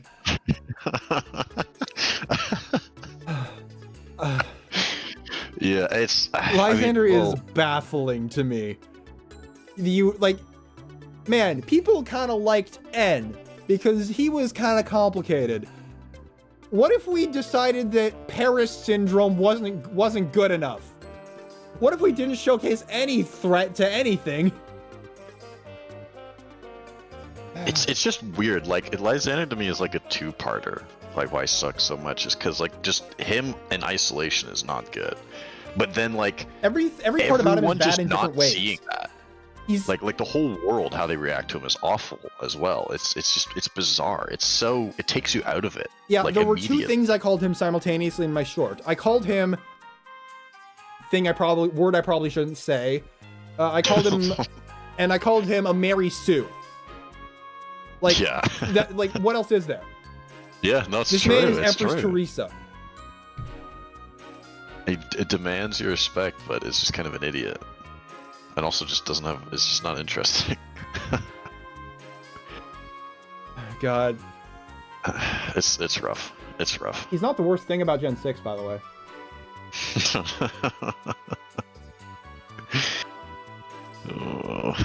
Where do you believe you would see this man? Outside a playground.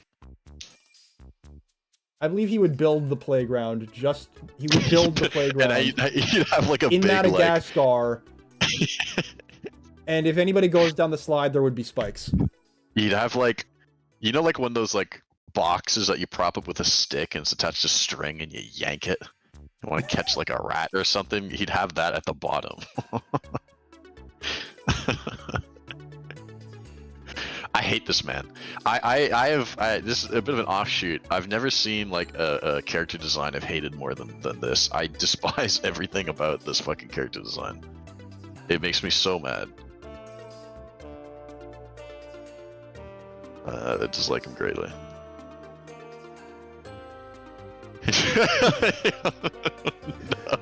Was it the Void 2? You didn't even give it a title.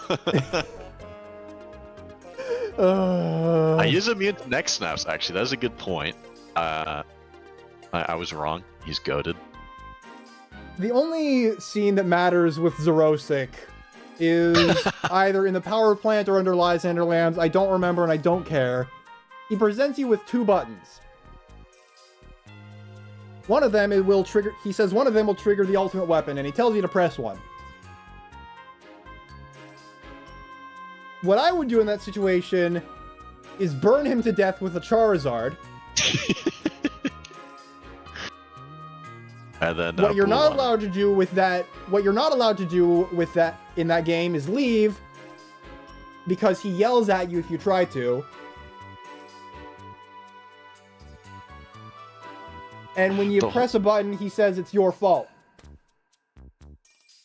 The whole thing feels like someone's like OC that they really want people to think is cool, but it's just not. If you hit him with a hammer, yolk would fall out.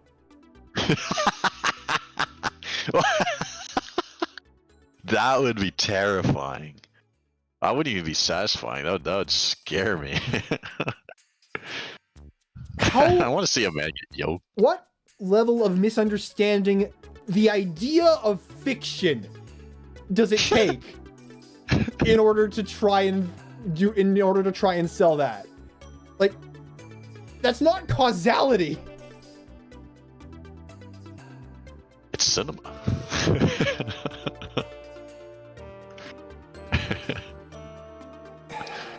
Yeah, no, it's terrible. It's miserable. It's miserable. If I meet a person who tries to describe Gen 6 as not bad, I become angry. This is true. This is true. AZ! Oh, God. If you believe Bulbapedia, an allegory to the folktale of the Wandering Jew. Not unpacking it, don't know what there is to unpack.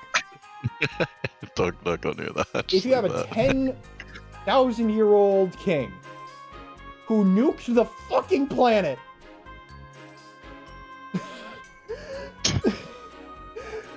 and all you have him do is vague post, go to jail, and then fight you for no reason. What is the matter with you? That's just an L. That's just, you just messed up. His character arc is, like, on paper, yeah, that's cool. Like, he's experienced consequences for, he's faced consequences for trying to violate the natural order and the steep costs he paid in order to do so. So, yeah, the Hooded Crusader is in on it, saying, not Smash for once. Hey, that's how you know it's bad. When his flower leaves, after his flower leaves him because he fought Pokemon and used violence to bring it back, he elects to figure out what being a trainer really means and tries to fight you. Professor Sycamore knows this story somehow, by the way. He was not there to hear it exposited. But he fights you with a really cool looking team, honestly. He has a Golurk and a Sigilyph. Like, those are 2 really cool Pokemon. One based on the Judaic Tale of the Golem, and one based on Nazca lines. Like, very effective ancient mysticism stuff. And then he shows a Torkoal, because why not? Tortoise in a Fu Manchu. And then after you beat him, I understand what being a Pokemon trainer is, after I got all of these friends that I value knocked the fuck out. Oh, he gets it! I'm the flower, I will return to him now! I left him because he did violence, but now he's doing violence right! I want to burn everything after myself. Legends AZ Redemption Arc, I am dreading Legends AZ, man. I'm not looking forward to it. Like, I'm looking forward to experiencing it. I don't think it's going to be good. If I'm wrong, I'm happy. But Jesus fucking Christ, I don't know what you can even do with that. But consider he's got cool lanky arms. Yeah, N was originally slated to look like that. I was gonna look like he had like sulfuric acid thrown on his face. Yeah, well, same diff. Next, we have the Does ghost AZ have girl that? who was there. You put the ghost girl on here. What if you set up what if you set up this really creepy tale about just this girl who appears at the edge of a bridge for like 2 generations and just set up genuine paranormal shit going on, and then it never went anywhere. You never did anything with that. No payoff. Just set up. No, no, no. Don't put the Hex Maniac in milk, please. What?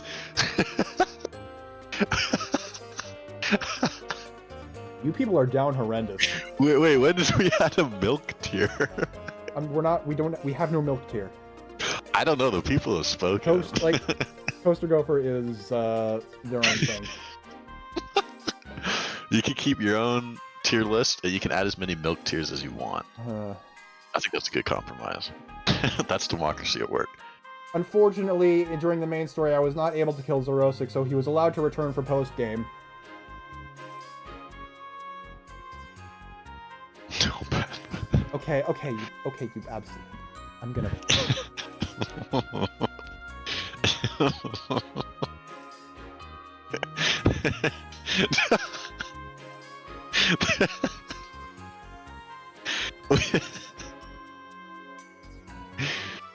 Oh no. Oh no, look what y'all have done. Are you happy? Look what y'all have done. Are you happy? Oh, no, no. What?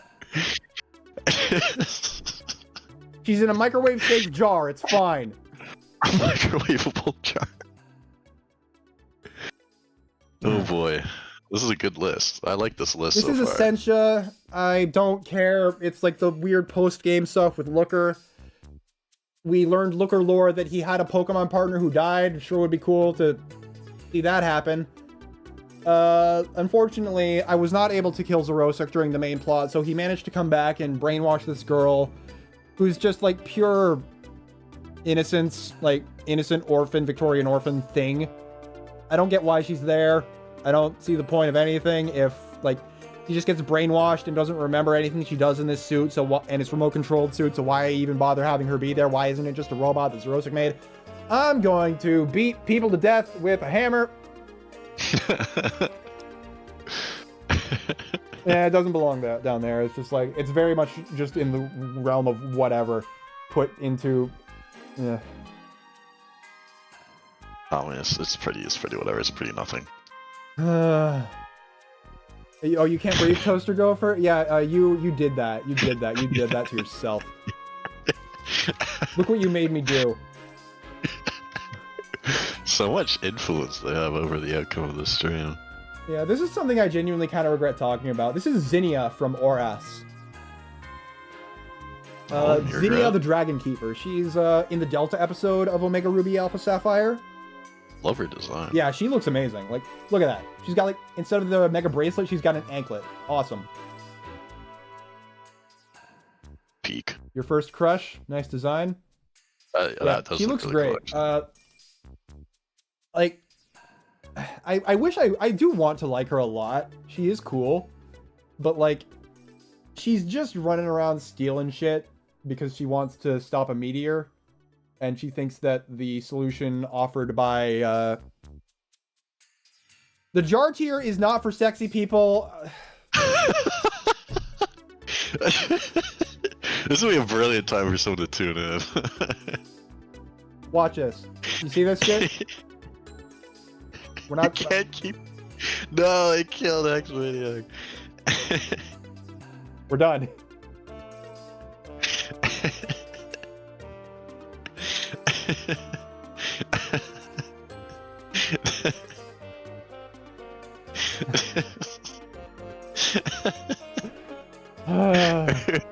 Good, Sasha's here. I do what I want. Yeah, the people are angry. They're raging. Go play Athanasia, though. It's cool. It's a cool video Cool game. game. Go play it. Anyway, Zinnia. Bring back Milky. Sorry, continue. I'm not going to give you this. You're not getting this. They won't shut up about it now. I'm You created this asexual. You're not problem. allowed to do this to me. This is not cool. Zinnia is a cool vessel for some multiverse lore. Like every individual copy of Pokemon is its own dimension. Like we have more viewers than we've had at any point prior. Fine. You get the milk. The people want the milk tier. You get the.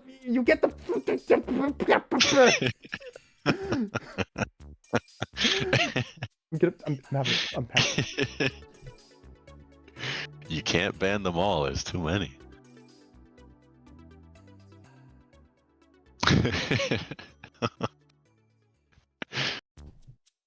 It's a nice, good, family-friendly quality stream. You good? You good? Fine. It's staying off screen.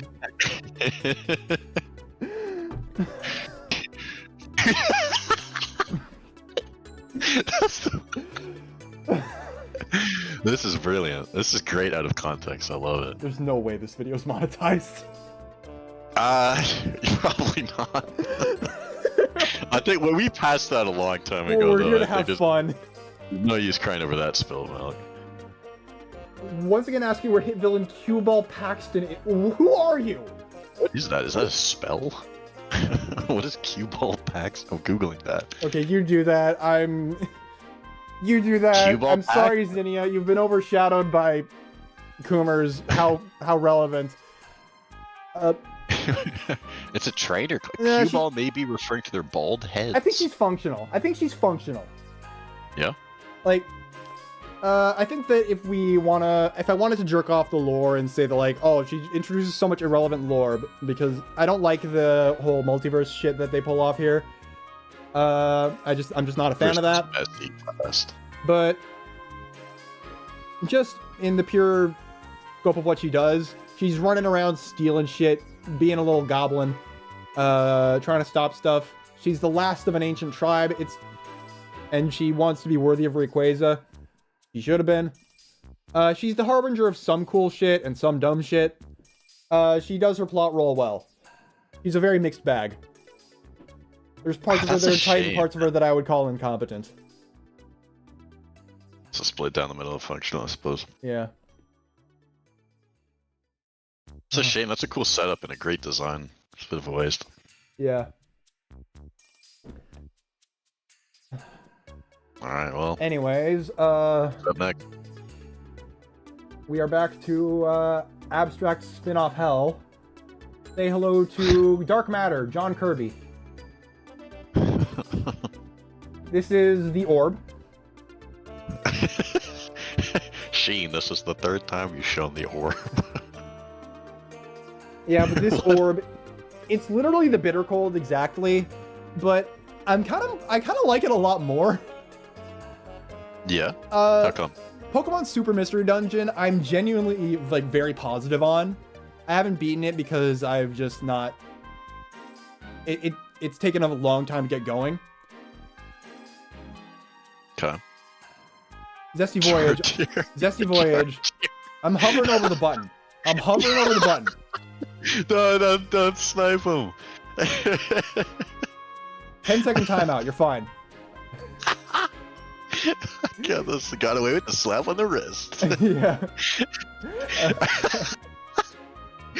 We're never You gonna can't just get away from prune this. all the humor from your chat like We're that. never gonna get away from all this. We need a new bit. This is my project 2025, by the way. Anyways, Dark Matter in Pokemon Super Mystery Dungeon. Dark Matter is just the essence of all negativity, sapping energy from the world of life. It's not really sapient or anything, it just kind of does that. It's like the Heartless in Kingdom Hearts. Like, its presence turns Pokemon and legendaries to stone. I really like it. It's very silly. I like it a lot more than the Bitter Cold because,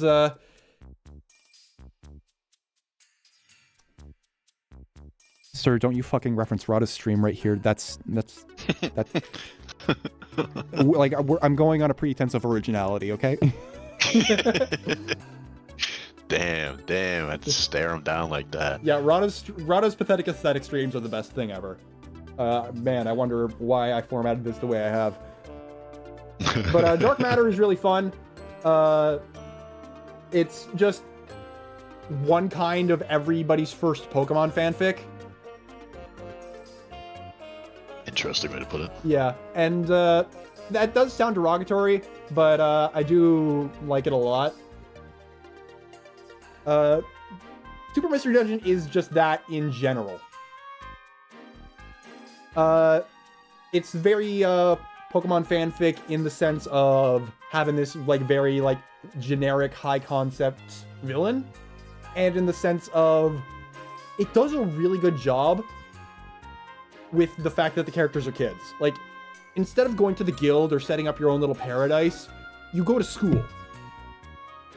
You just go to school, like, with a bunch of classmates, and you have a teacher who, like, says they're about to beam an image of how this one mechanic works directly into your mind, and it shows a couple slides of, like, how it goes, and then it zooms out, and they're just showing you actual slides and flashcards. It's just fun. It's just really cute. I don't know, I really like that game, and I really like Dark Matter and what that contributes to it. I'd put it in low tight. Okay. Do you have anything to say on this? No, I just thought you were gonna, for a moment, I thought it was about to be above N. I was about to have a bit of a conniption. I'm not gonna lie. No. I was just saying, now my brain's ready for anything. I was not expecting N and type, but I'm trying on old ground. Yeah. I'm still Don't worry, recovering. it breaks my heart just as much as it does yours. So sad. So sad. Anybody here play Guilty Gear? Me. Yeah, this is Shadow Mewtwo, the bad dude who showed up in the Tekken spinoff. I could not tell you one thing about him. What does that have to do with Guilty Gear? Fighting game. And you play Guilty Gear, and Guilty Gear is cool. There you go, based. It's an interesting take on Mewtwo. Yeah, it's a fun design. There's just kind of nothing going on under the hood. Anyways, okay, save your Smash for this. Lord Monkey's kind of picked up the slack. Yeah. from Crusader. Oh no, I didn't know Crusader literally beating them to the punch right above. Yeah. Okay. My bad. We're on to Guzma now. Yay, Guzma! I like this guy. Yeah, I like Team this Skull guy. is fun. They don't do much, but they are just fun. It's kind of touching on the third appeal of Pokemon, the low conflict Hello Kitty scene. I like them a lot. I feel like there's a lot of missed potential in them, where, like, in my short I said, like, damn, these guys are they're just kind of delinquents after they failed to live up to the narrow expectations of the Island Challenge. Like, oh, social commentary. They kind of went too far with that, and going through the League and Badge Quest kind of hits different after you do that, but I can't hold that against them. Like, that's just me asking the story to be something that it isn't. So, yeah, I'll put, like, Guzma up here. Yeah, that's where he belongs. Like, him and Team Skull in general. I love the small detail that Guzma was physically abused by his parents. We're moving on.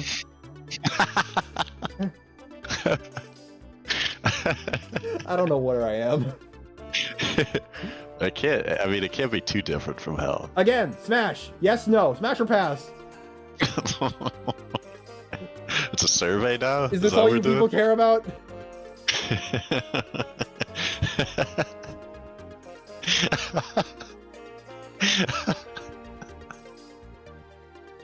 Start poll. Who's mean? Smash or pass? Oh, you can do that? That is the thing I can do. Oh no. Oh no. Oh, that's a lot of votes.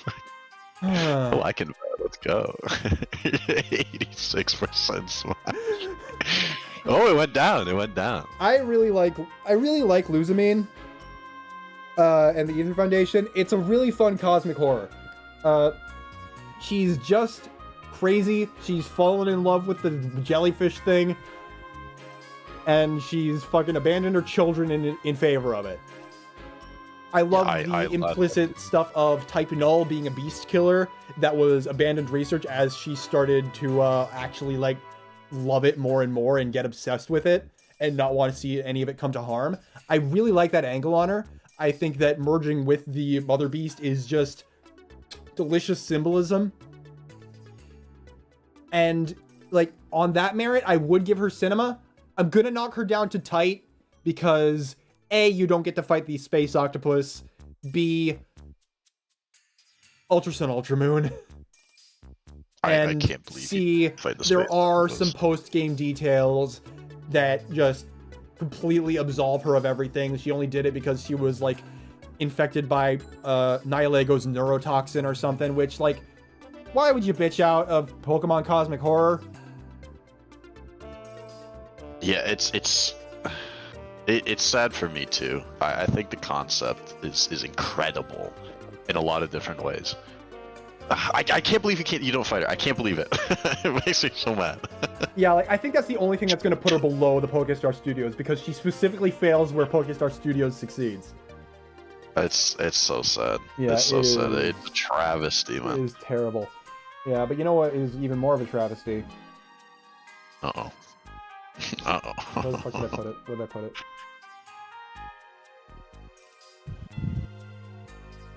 The Ultra Recon Squad. Oh. Can we split Luzamine into 3 categories? Nah. Physically, maybe. Yeah, man. This is the Ultra Recon Squad, and oh my god, how do you biff that? How do you introduce aliens from another dimension trying to recapture their god and not do that and not make that the plot? Like it's mimetic that like the Ultra Hallway is their entire world. This is all like the Shadow Triad, these guys do additionally state that Pokemon cannot disobey when in their Pokeballs. And like I'm pretty sure there's some talk about like, yeah, but that's not really the point. You're meant to be friends with them. You don't have to. Yeah. Like everything about their aesthetic is so cool. I just wish that anything happened with it. Like I can't actually put their whole thing in anything other than I am calling the authorities because like this is child neglect. What do you have to say, good friend, about these weird cyborg blue freaks? Basically the same thing. I think you'd walk past this dude in Zenless. For real. You look at him and you're like, I want to know where he's from. I want to know what he's about. I want to know what happened to him, why he's here. And then the fact that it's actually interesting as hell, and then you don't get it. What is with this whole thing and like not being able to interact with the best parts of it? I don't understand it. Because the best parts of it aren't what they have deluded themselves into thinking people actually want to see. They've deluded themselves into thinking that people want to get 8 random MacGuffins that are highly regimented and culturally mandated and then engage with a very artificial source that proves you're the best at something. It's like a similar situation as before where like what's actually written about them, like as characters, it's good at it, but like not really. If you look at their backstory, it's nonsensical because like they captured Necrozma and then Necrozma stole their light. Why would they need to capture Necrozma to gain its light if they already had light for it to steal? But it could be that they're doing it for other means and that just and it was like listed after. No, but like that's not what they say. Oh, they just. Oh, wait, really? Like Bulbapedia is like. Bulbapedia is so. Like Bulbapedia just lists the backstory in the order that it is recounted to you, like in the order you learn things, which isn't necessarily the chronological order, but like there's no way that they do things without chronological order. It's fucked. Yeah, that sounds miserable. Yeah. It's wacky. Yeah. Like in any just society. Unfortunately, this is not a just society. I've forgotten how everything works. Team Gay. Team Rainbow Rocket are fun. It's good delivery on that. Gay. She looks fun. Got very wide boots. Yeah. Team Rainbow Rocket is the post game of Ultra Sun Ultra Moon. They just pull in multiverse stuff from a bunch of the previous villains from a timeline where they succeeded, so they could succeed in new dimensions, I guess. I don't really know what the goal is.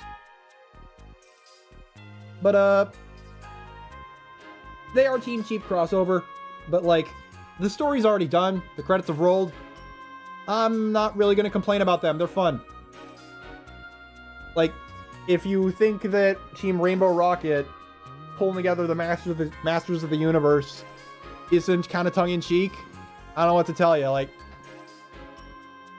they do their job. Like, in the purest definition, they do their job. How does Cyrus succeed, though? I don't know. I haven't played them. I haven't played through the arc. Functional. Can't be mad about functional. Yeah, like, they're fun. Like, just, what do you want? Like, there's nothing to say about it. Like, hey, crossover. You people like nostalgia, right? You people also like, Smash.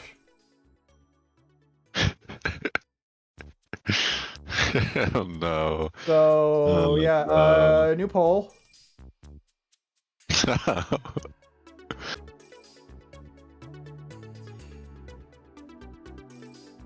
Yay! We're doing funny. This guy. Yeah, like, what are you doing, Colress? I did the math on him at some point, and like, 70% of his dialogue is draw the power out of Pokemon, or some variant of the phrase. Here's the thing. I mean, I think, like, it's an interesting concept on paper. I think it's like another, like, Aqua Magma situation for me, where, like, there definitely could have been something said here. You think about, like, all the times, like, you hear, like, scandals about, like, you know, cosmetic products being tested on animals and, you know, using animals for, like, financial or, like, resource gain. Could be, to put a more industrial spin on that, a scientific spin on it, could be really, really interesting. It looks like if you worked at Starbucks, he would lean over the counter and try to kiss you as you give him his drink. It's like he sassed me. And they call the cops on me. Yeah. Yeah, like, I think Colress is the easiest character to just cut from the series. Yeah. Like, nothing changes if you get rid of him. Like, everything he did can just be plasma R&D. He got mentioned in Kalos for no applicable reason, therefore, rot. But, and then in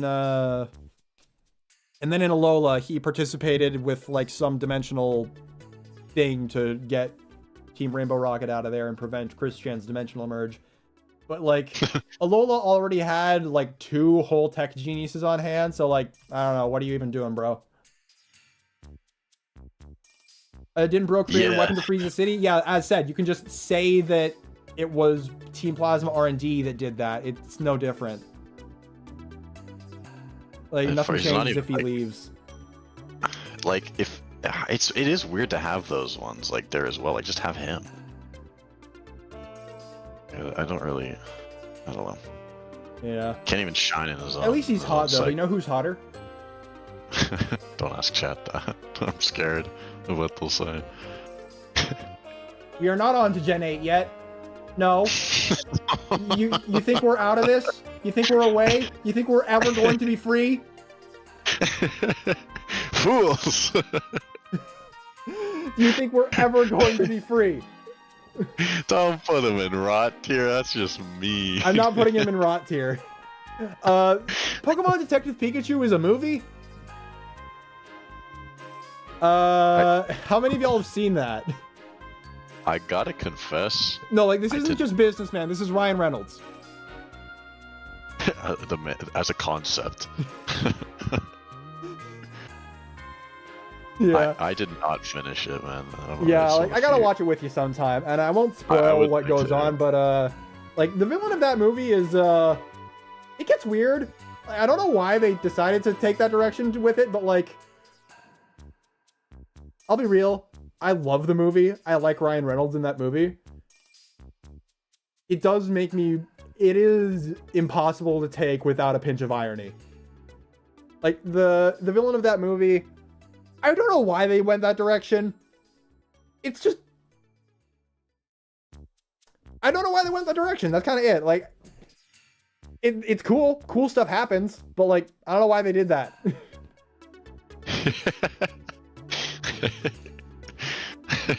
Excellent commentary. Yeah,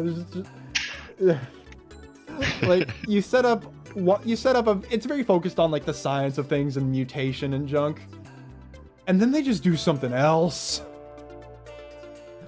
That is certainly, that's a shame because that actually sounds like an interesting thing to delve into. Yeah. I don't know. Is it really money if they like? I don't know. It just has a very Marvel ending where they just kind of like, oh, it's the celebrity face. Anyways, Team Yell. I love Team Yell. I love Team Yell. Nobody loves Team Yell. We love Team Yell. What a shame. I fucking love Team Yell. Yeah, if Team Yell has 2 defenders, they are us. I'm gonna let you take the reins on this a little bit. I love Team Yell. Okay. Team Yell, I know people don't like them. I don't care. I think they're based as shit. First of all, okay, if you don't think soccer fans or football fans can qualify as an organized violent gang, you clearly don't know enough of them, because my lord, if someone's team doesn't win, things go bad. It's very entertaining, but also very dangerous. They're really cool, but I don't know. I think they add like so much to the world building as well. It actually makes like the whole league tournament, actual more competitive side of the Pokemon world actually feel like people give a damn, besides the random trainers like running around. Like, there's fans of it. Why would there be? And that makes you think, oh, maybe there's celebrities, maybe there's fan favorites, all-stars, all that kind of stuff. Like, and they look cool. I don't know. Do anything really. I think that no, they don't do anything really, but I think that's for the better. Just their presence is already their entire plot role. Yeah, I love them as a piece of world building. Yeah. Now this is a villain's thing. Who cares? So they're called the team. They're villains. It doesn't matter. Who cares? I won't complain about Tight. I put him below Lusamine myself. For all of Lusamine's flaws, I still like the idea better. The idea of Lusamine is better, but like, just on execution, Pokemon has always been torn between 3 things: trying to be a shonen battle tournament arc with like the power of friendship, a no consequences toothless Hello Kitty fiasco, and Final Fantasy VII. And Team Yell and like every Pokemon game has always been trying to be all 3, and never shall that any of them meet. Team Yell is just dedicating, okay, what if instead of trying to be Final Fantasy, we just completely repurposed that plot role to highlight the league. And it turns into Marnie. It turns in like Marnie is like on her own kind of boring, but just her being there and them being there. Lovely. Good stuff. Yeah. Excellent Dumb craft. Blob brings up a good point there. Yeah, so Sword and Shield is actually a really, really good game when it's just focusing on being a fun little tournament arc. Unfortunately,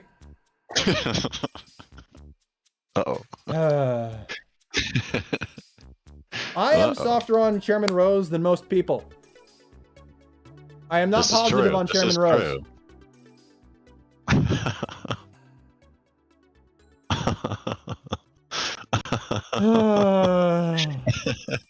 Listen.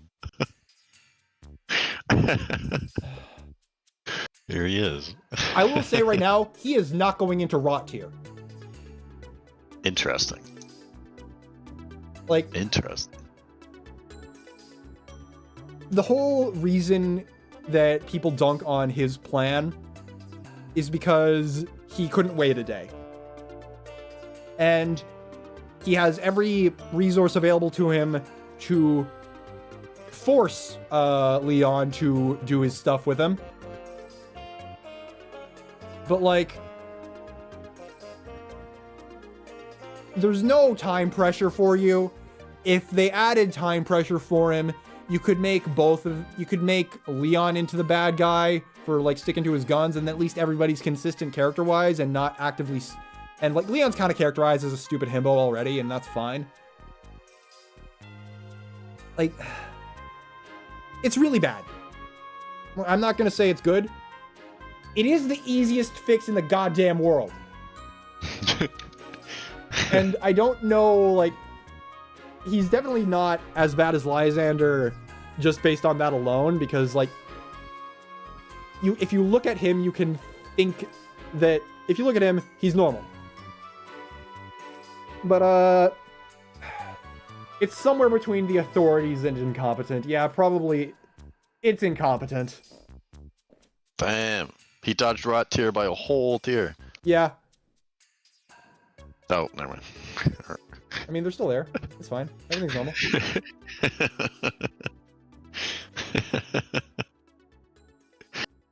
Poor Rose. Yeah. He brought it on himself. He did. Should have been better. Anyways, that's through with Sword and Shield. Now we're into Monster Hunter at home. Let's go. Yeah, the Rift is the main like problem for the bulk of Arceus. No, I genuinely don't think. Yeah, like Electric Boogaloo, I genuinely don't think he's bad enough for Rot tier. Because like he's not there for enough to ruin the whole game, and he is an easy fix. Like that's what's setting him above. Swordsbert and Shieldbert, no. I hate those two with like a primal hatred. I don't give a like they're the only ones who I'm just like. I can say I've said a lot about some very stupid nothing burgers.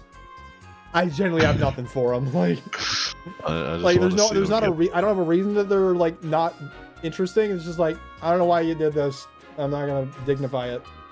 If you're not gonna dignify me by treating me like a person with a brain, I'm not gonna bother.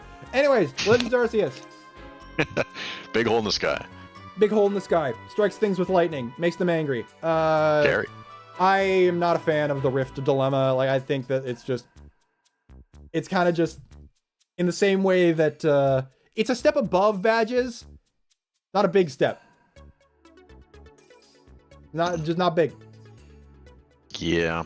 It's kind of an excuse to do things, really. Yeah, it's just an excuse to drag you around very transparently. It doesn't really have any reason why it stops when it did or why it targets the nobles. It's just doing its own thing. It's just doing its own nothing. It's a jerk for no reason. Yeah. And like... yeah. It does some cool stuff, but I don't know. Like, it's shown to be a present thing, especially towards the end with, like, the dimensional rifts and junk. But, like, that's not a lot. That's very little. Next we have the Misfortunes, the bandits that show up. Do you know anything about them, Evan? No, I barely even remember them, truth be told. Yeah, they are not a lot. There's not a lot going on. They're just kind of... They're the only people who are not in either the Galaxy Squad or either of the clans. They are people who have left one of each because they want to live a free life away from all the rules and away from all of the rules and control of civilization. What any of those stupid rules are, fuck you for asking. Yeah, like, they just show up and act annoying whenever they feel like, I don't, just, no. No, they suck. They interrupt the, they interrupt a given scene for no reason. But that comes later. Next up comes Kamado. Kamado. Kamado, I think, is, like, a great idea, given the setting, but it was not executed well at all. Pokemon are scary. They have all these crazy powers. What if we what if there was a guy who just didn't use Pokemon and judo throwed a fucking Garchomp? That'd be awesome. That'd be amazing. I'd love that. Unfortunately, he never does fucking anything. And when he does go completely off the deep end and it takes, and Irida will literally names a logical fallacy to his face, and he says, and I'm pretty sure he basically says, "No, I'm kicking them out. I hate you." He's like, an adult. And he's what if we did? What if we did the Fugitive arc but just completely missed the point.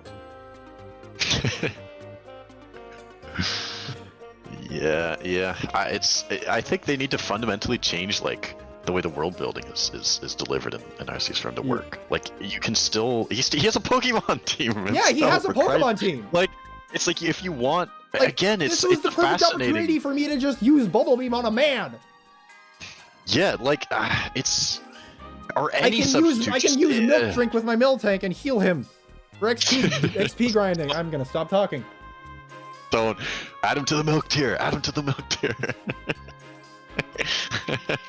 I am calling the authorities. Unfortunately, he is the authorities, so it's not really going to do any good. Guess this is a myth, by the way. I do think he's worse than Rose. Interesting. They're both stupid for the same reason, but like, Kamado has other characters vocally say that he's stupid, and they still leave it in. Gotcha. So they know that's what happens, and it doesn't matter for anything.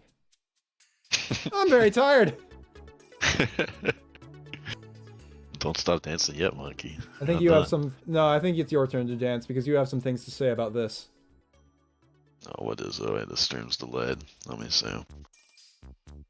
What do you have to say about Origin Ore? Oh god, Origin Ore. No, man. What can you even like? It's insulting. I don't understand. I don't get it. Look, man. Okay, I'm not a modeler, right? I can't model. In fact, I hate modeling. I hate modeling more than almost anything. Certainly, it's my least favorite part of any kind of portion of the game dev process. I could whip up something better than this, and I enjoy it more than the person who made this. I don't understand it. It's embarrassing. I know there's a lot of pressure to like properly visually communicate like the center of the universe. Yeah, the center of the universe is what it is, right? Like not just the center, but the point where it was created from. Dude, like you know how like look, I get they have their own proprietary engine one. I don't like know what their like shader creation tools are like in there, or like their particle systems or whatever, but you can go on YouTube like today and like Google like, hey, cool black hole or something. I could probably Google literally center of the universe and then find something I could make in 10 goddamn minutes that would make this. I don't understand this. There's no way this was the vision. I don't get it. I really don't get it. It's an easy fix, like with Rose. You can just not say Irida can just not have that line about saying it's the center of the universe and she feels native power to this place. You could have it be like a ley line or something. Yeah, I'd buy that. This is going in rot tier. I just put it in rot tier, man. I hate it. I can't. Yeah, this is in rot tier. Like, I mean, the thing is like, okay, I am fine with like. In fact, I oftentimes can appreciate like big, crazy, high concept stuff that you're expecting like to be blown away by being like really reserved. I think that can be very effective sometimes. Yeah, but it has to be done is its own thing. Yeah, it has to be done right. And it can't just kind of like drop it and not explain. Yeah, like, even if you are arguing for minimalism, there's an aesthetic to that. I shouldn't be able to walk past it. Yeah, I know. Which I did do. Like when I was playing that game, I like walked past that cave. I walked through that cave a few times looking for Pokemon, and I was like, yeah, that's probably plot relevant. I wonder if it's gonna like fall. I wonder if we're gonna blow that up at some point and find a cave and find a secret ruin behind it. No. It's I don't understand it. I really don't. We don't have to. Me, so. Nothing makes any sense. Well. Oh well. It's there. It's there to stay. We can't do anything about it now. Yeah. Actually, what would you guys say if I were to wrangle through these files and what am I? Wait, what? What if I were to say if I were to wrangle through these files and what are you cooking up? Here he is. It's Volo. Oh boy. I'm gonna be real off the bat. I don't like him. Volo was so huge. He's not good. He really isn't. He really isn't. I don't. He's not hard. Kamato's on the same level as his party. I don't think it's the difficulty that's holding him back. I don't think that's the main gripe. Yeah, but like it's what everybody talks about and praises, as though having a fucking level spike is actually worthy of thought. That's how little there is to praise about the characters. That the boss is hard. How long did it take to get a 2-stage boss fight in Pokemon? Jesus, when did Red come out? Yep. When did Red like come it out? is. Like Volo was a huge deal for Pokemon. Literally nobody else would think this is a big deal. I know. It was fucked up. That's true. Like it is not important. It is not important or impressive to anyone else. Like nobody else is cool about this. Like.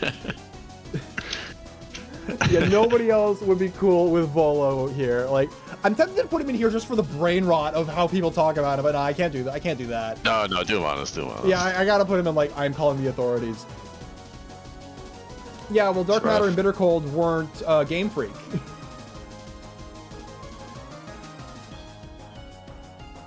Man. Like, Darkrai and Shadows of Almia is also a 2-stage fight.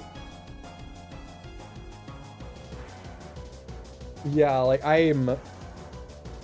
if the first time that you get an indication of being a villain is a full text box of ha ha ha ha ha ha ha ha ha ha ha after a monologue about Satan in the universe, like no, like just no. It's just not well executed. Like it's not even like there's not even anything to execute on. He's just like, wow, Giratina man, like cool. Yeah. Like SMT games aren't that technically impressive either, but for the most part. But they still have art direction, and they still have like setup to their boss fights. Yeah, you don't need good graphics for that. Yeah. That's just all artistry. Yeah, God, fingers crossed I can make good on that. I'm gonna be running the Tokyo Conception tabletop for some of these guys starting next week. I'm excited. Should be good. Can't wait to break it. Yeah. Yeah, I'm fully expecting it. It seems like the system's asking for it. Anyway. My throat hurts. You haven't been yelling that much, actually. You've been nice and reserved. Very civil. Person who was featured in Yoasabi's Biri Biri. Therefore, instant cinema. No. Keep her out of there. Yeah, Nimona is like everything that's wrong with Nimona is wrong in like 30 other places. Like, even just within Scarlet and Violet, but I'm not leaving her there, I'm just switching some menus around. Hey, it's me! Fem Goku! Yeah, sure, yeah, that'll do it. Like, she is, she is insane. The Battle Mania is, like, a fun thing to highlight, but they didn't make it normal. They didn't make the rest of the world normal so that she can stand out. They just only make fun of her when she's the one being crazy. Everybody else is crazy, just she's the only one who gets laughed at about it. Like, I'm not ranking Nimona as a character for her plot influence here, I'm just ranking her as an emblem of the game's refusal to have any lacking confidence in the player. Yeah, it's... I heard someone say that was a downgrade in sex... I'm going to burn all of you to death. None of you are going to heaven. They're very focused. Crusader, don't I think I've got to put Nimona. I think I've got to put what Nimona represents in incompetent, because she's like, as a character, she's fine. Like as an emblem of the game, having not being able to go a scene without sucking your dick. No.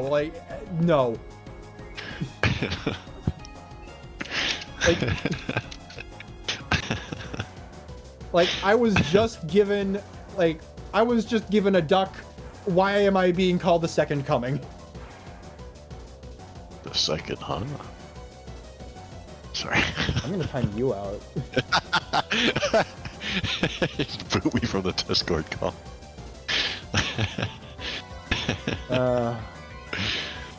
Team Star is, I want to attack people. I don't have that big of a problem with Team Star. I think they're just very, very boring. I don't think there's anything more than that. I think they just belong, like, right in boring. Because, A, they don't do anything. B, they held a monster truck rally in a fucking private school. As You know what? No, if they held a monster truck rally in a fucking private school, incompetent. Like, I'm ordering on putting this in the... No, going in with the authorities. You put a monster truck rally in a private school! This is the one that finally broke you? This one? What do you mean? You had a monster truck rally in a private school! And we didn't see that? And you're laughing. God! How do you waste Penny's theme on a fucking empty pitch?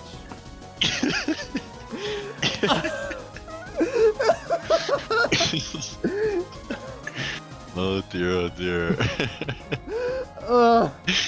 Stay with us. Don't die yet. Oh, we're almost done.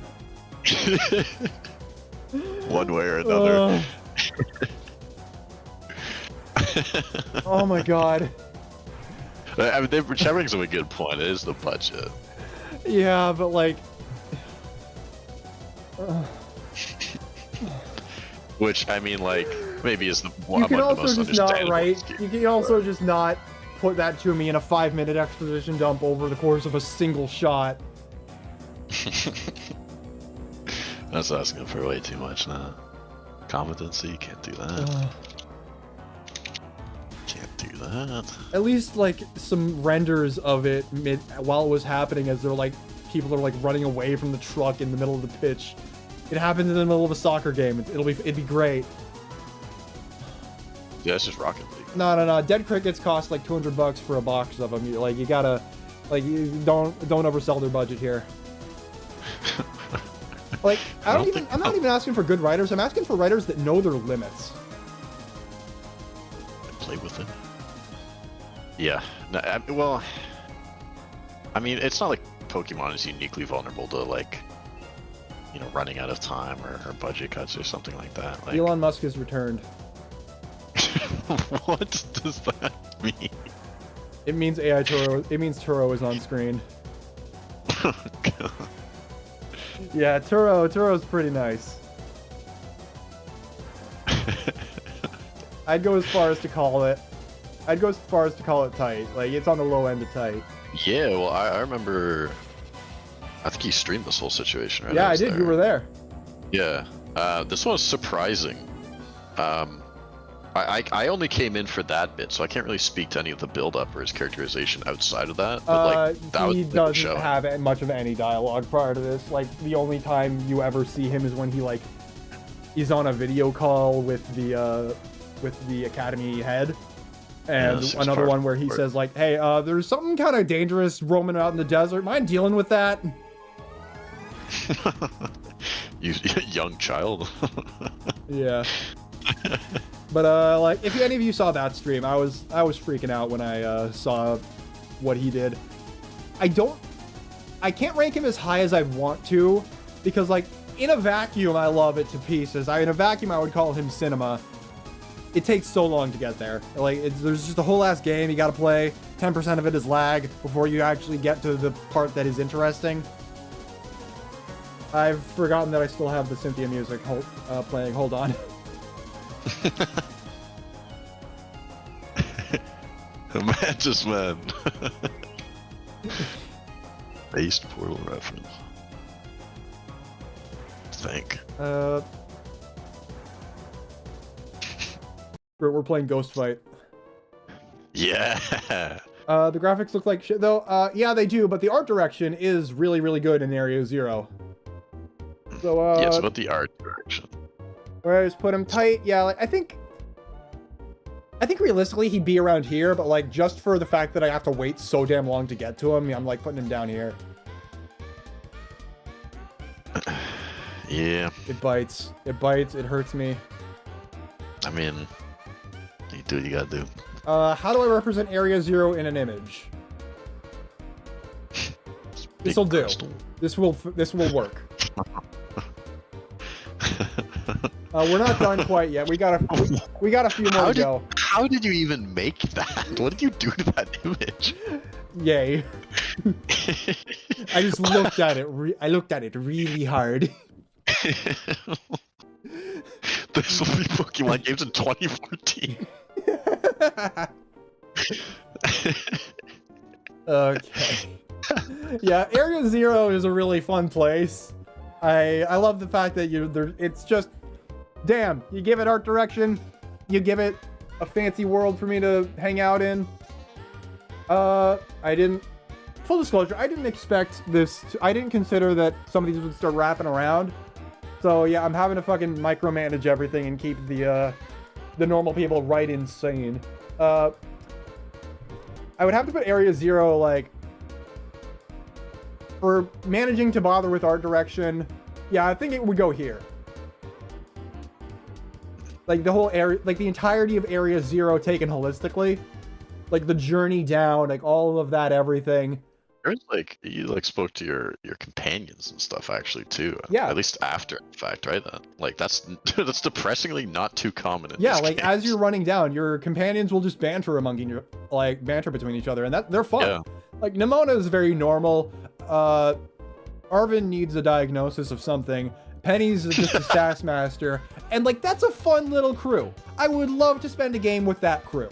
Like I don't want to sound sarcastic or say like I would tolerate, like that's a normal party. Like I would genuinely enjoy if that crew was just in Xenoblade or something. It's not. Yeah. I want to cry that it's not the whole game. But unfortunately, Toby Fox can only do so much. A savior. We're back to some more that I didn't talk about in the shorts. Well, I know y'all have opinions on Kieran. Frankly, I am impressed by some of the details they put in. Like, he has like some details with Ogerpon. Like, yeah, Kieran is here. I do think that Kieran deserves his spot here. The basics for those who aren't in the know, because it's pretty recent. He's just kind of a guy who sucks at training, looks up to the loyal 3, and isn't a fan of how shit happens. Unfortunately, I'm not paying $30 for a B tier episode of the Indigo League anime. Like, I'm not doing that. I'm not doing that. Like, I'm not paying $30 for a B tier episode of Indigo League. Like, yeah, that's like, doesn't he look up to Ogerpon? Maybe. I haven't played this. I've done my research, but I don't remember it all, so I don't care that much. Yeah, like, if you're gonna short, like, I'm confident saying it's like a B tier episode of the Pokemon, of like the original anime series, and that's not worth $30. He's slipping, guys. He's slipping. It's catching up. Hang in there, Ludo. Where did I put this one? I know I had something here. Monkey. Monkey. Monkey. Oh, he's a frightening beast. The Loyal 3 are big ol' Momotaro story reference. And like, cool, that's a good character design. They beat the shit out of Ogerpon and got good PR after the fact. Like, I don't care. I'm not paying $30 for a D tier episode of the Indigo League either. So boom. I don't want to pay money for that. Rip. And then we have... Okay! He's a little guy! Teeny. He's a little boy. Yeah, the thing with this thing is that it poisons a bunch of mochi sweets during a festival and brainwashes everybody into just chanting mochi mochi and dancing and beating shit out of every stranger. What a Chad. What a Chad. Unfortunately, I'm not paying $60 for a B tier episode of Indigo League. Yeah, like, sorry, man. Sorry. I know I'm sounding contemptuous. That's because I am.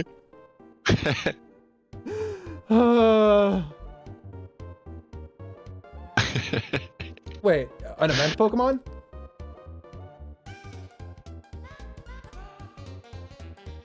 Pecharunt should go into Rot solely because it's an event Pokemon? You don't get it after just beating the campaign? Do you not get it? What do you mean? You can't get Pecharunt?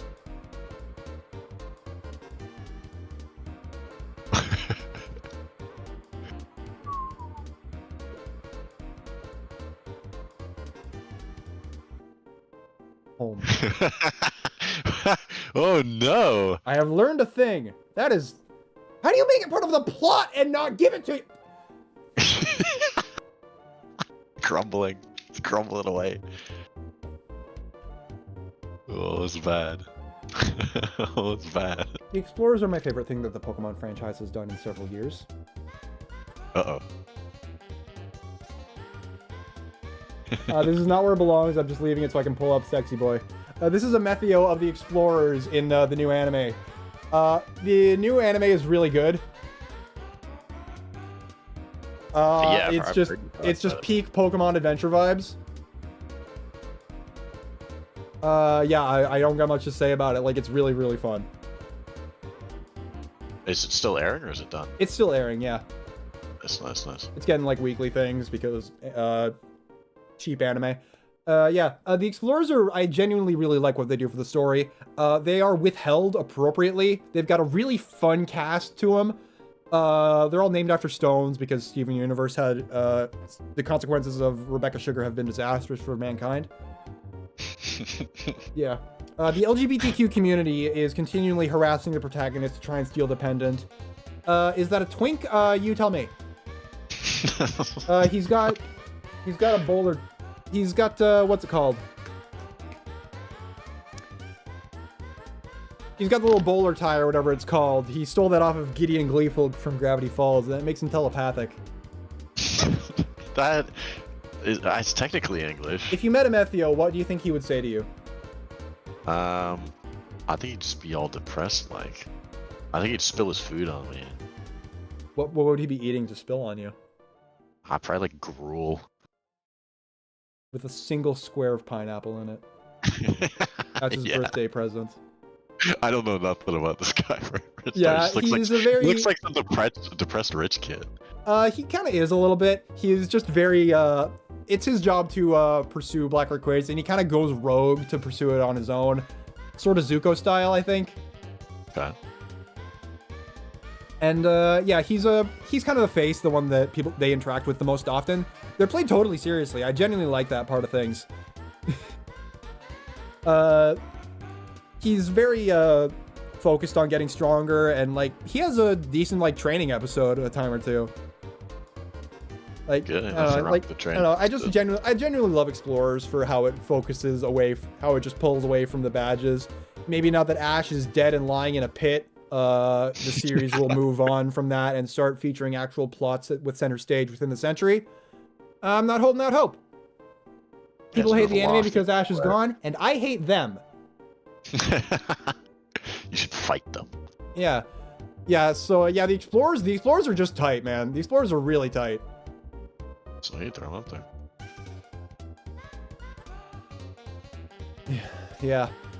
Like, just in general, it plays its mysteries very deftly. It has Terapagos evolving and generally growing more powerful, pursuing the promised land of an ancient hero. It's great. It's great. Cinema. Yeah. So that is, there is one more secret dude. Oh? Yeah. Blast ketchup in the jizz sperm cum sexy. Oh wow, God. I love you, chat. Look at him. Is Johnny Testicle? Is Jonathan Testicle? No. He's him. He's here. He's arrived.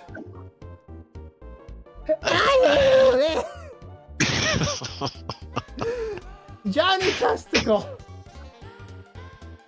Brilliant. Brilliant. I knew I would be at this point by now in the Get stream. him out of milk chair. No, if you are not aroused by this, you're wrong. Put him in the void. He is the void. How can I put him in himself? You'll rend a hole through dimensions.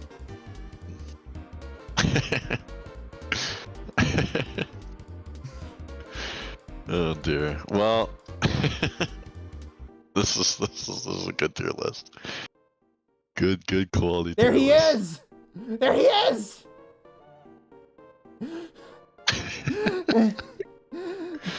A nice, sane tier list. To be sure. How do we feel about what's happened here today? I feel like I gotta call someone about it. Whether that's like my mom or the authorities, I don't know. Pokemon should not have been. Should not have been, period. Yeah, that's the takeaway from this. We got some wins in here. Yeah, we got a few wins in here, and none of them are Not by all Game bad. Freak. Well, still, listen, this isn't Game Freak wins, this is I've been Pokemon. paying attention to a lot of TikTok spirituality lately. People are talking about reality warping, shifting into a parallel universe, a la the Mandela effect, through sheer force of will. For this reason, I have shifted myself into a mind space where Game Freak did not do anything, in fact. That's your safe space? Yeah, exactly. I don't know what you're talking about. I don't know what Game Freak is anymore. I have entirely purged it from my brain.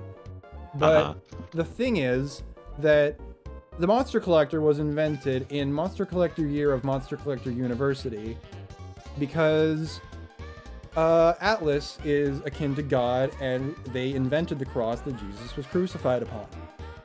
Several years later, the next Monster Collector happened when Spike Chunsoft made Pokemon Mystery Dungeon, with a lot of really cool new characters,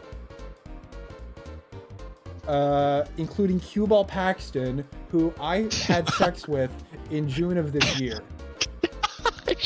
What are you talking? That's when you bring up Cue Ball Paxton? This guy's been asking for Cue Ball Paxton the whole time.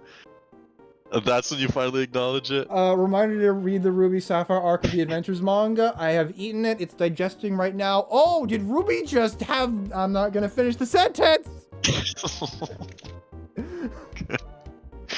Oh, Lord.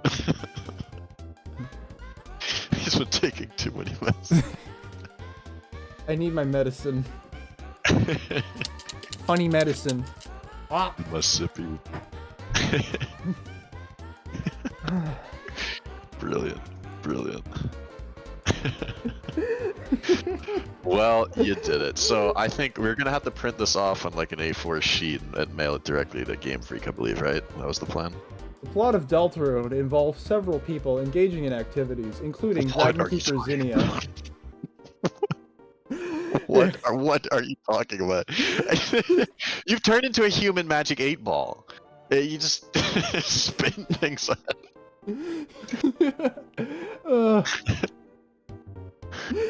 Wee.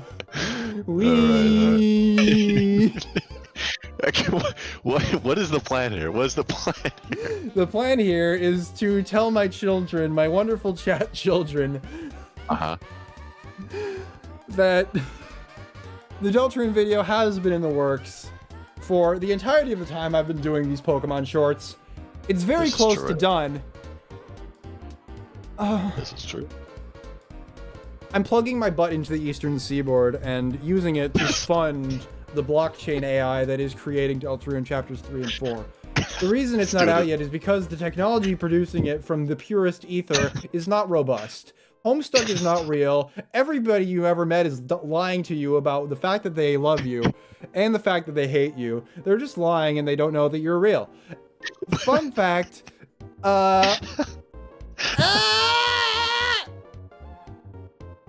This is nothing. They're just harassing people on the internet at this point. Good night, everybody. Good list. Bye-bye. good. Good stream. Good stream. I'm sorry, man. I'm numb in the face, man. I'm having a panic attack. See you later, everybody. Do you have anything left to say to them, Evan? Save me, please. I'm trapped. Come here. Give me that little butt. No. Bye. Oh my god. Goodbye, Bye, everybody. everybody. The next time you see Evan, he will be a skeleton. Oh no. The outlook doesn't look good.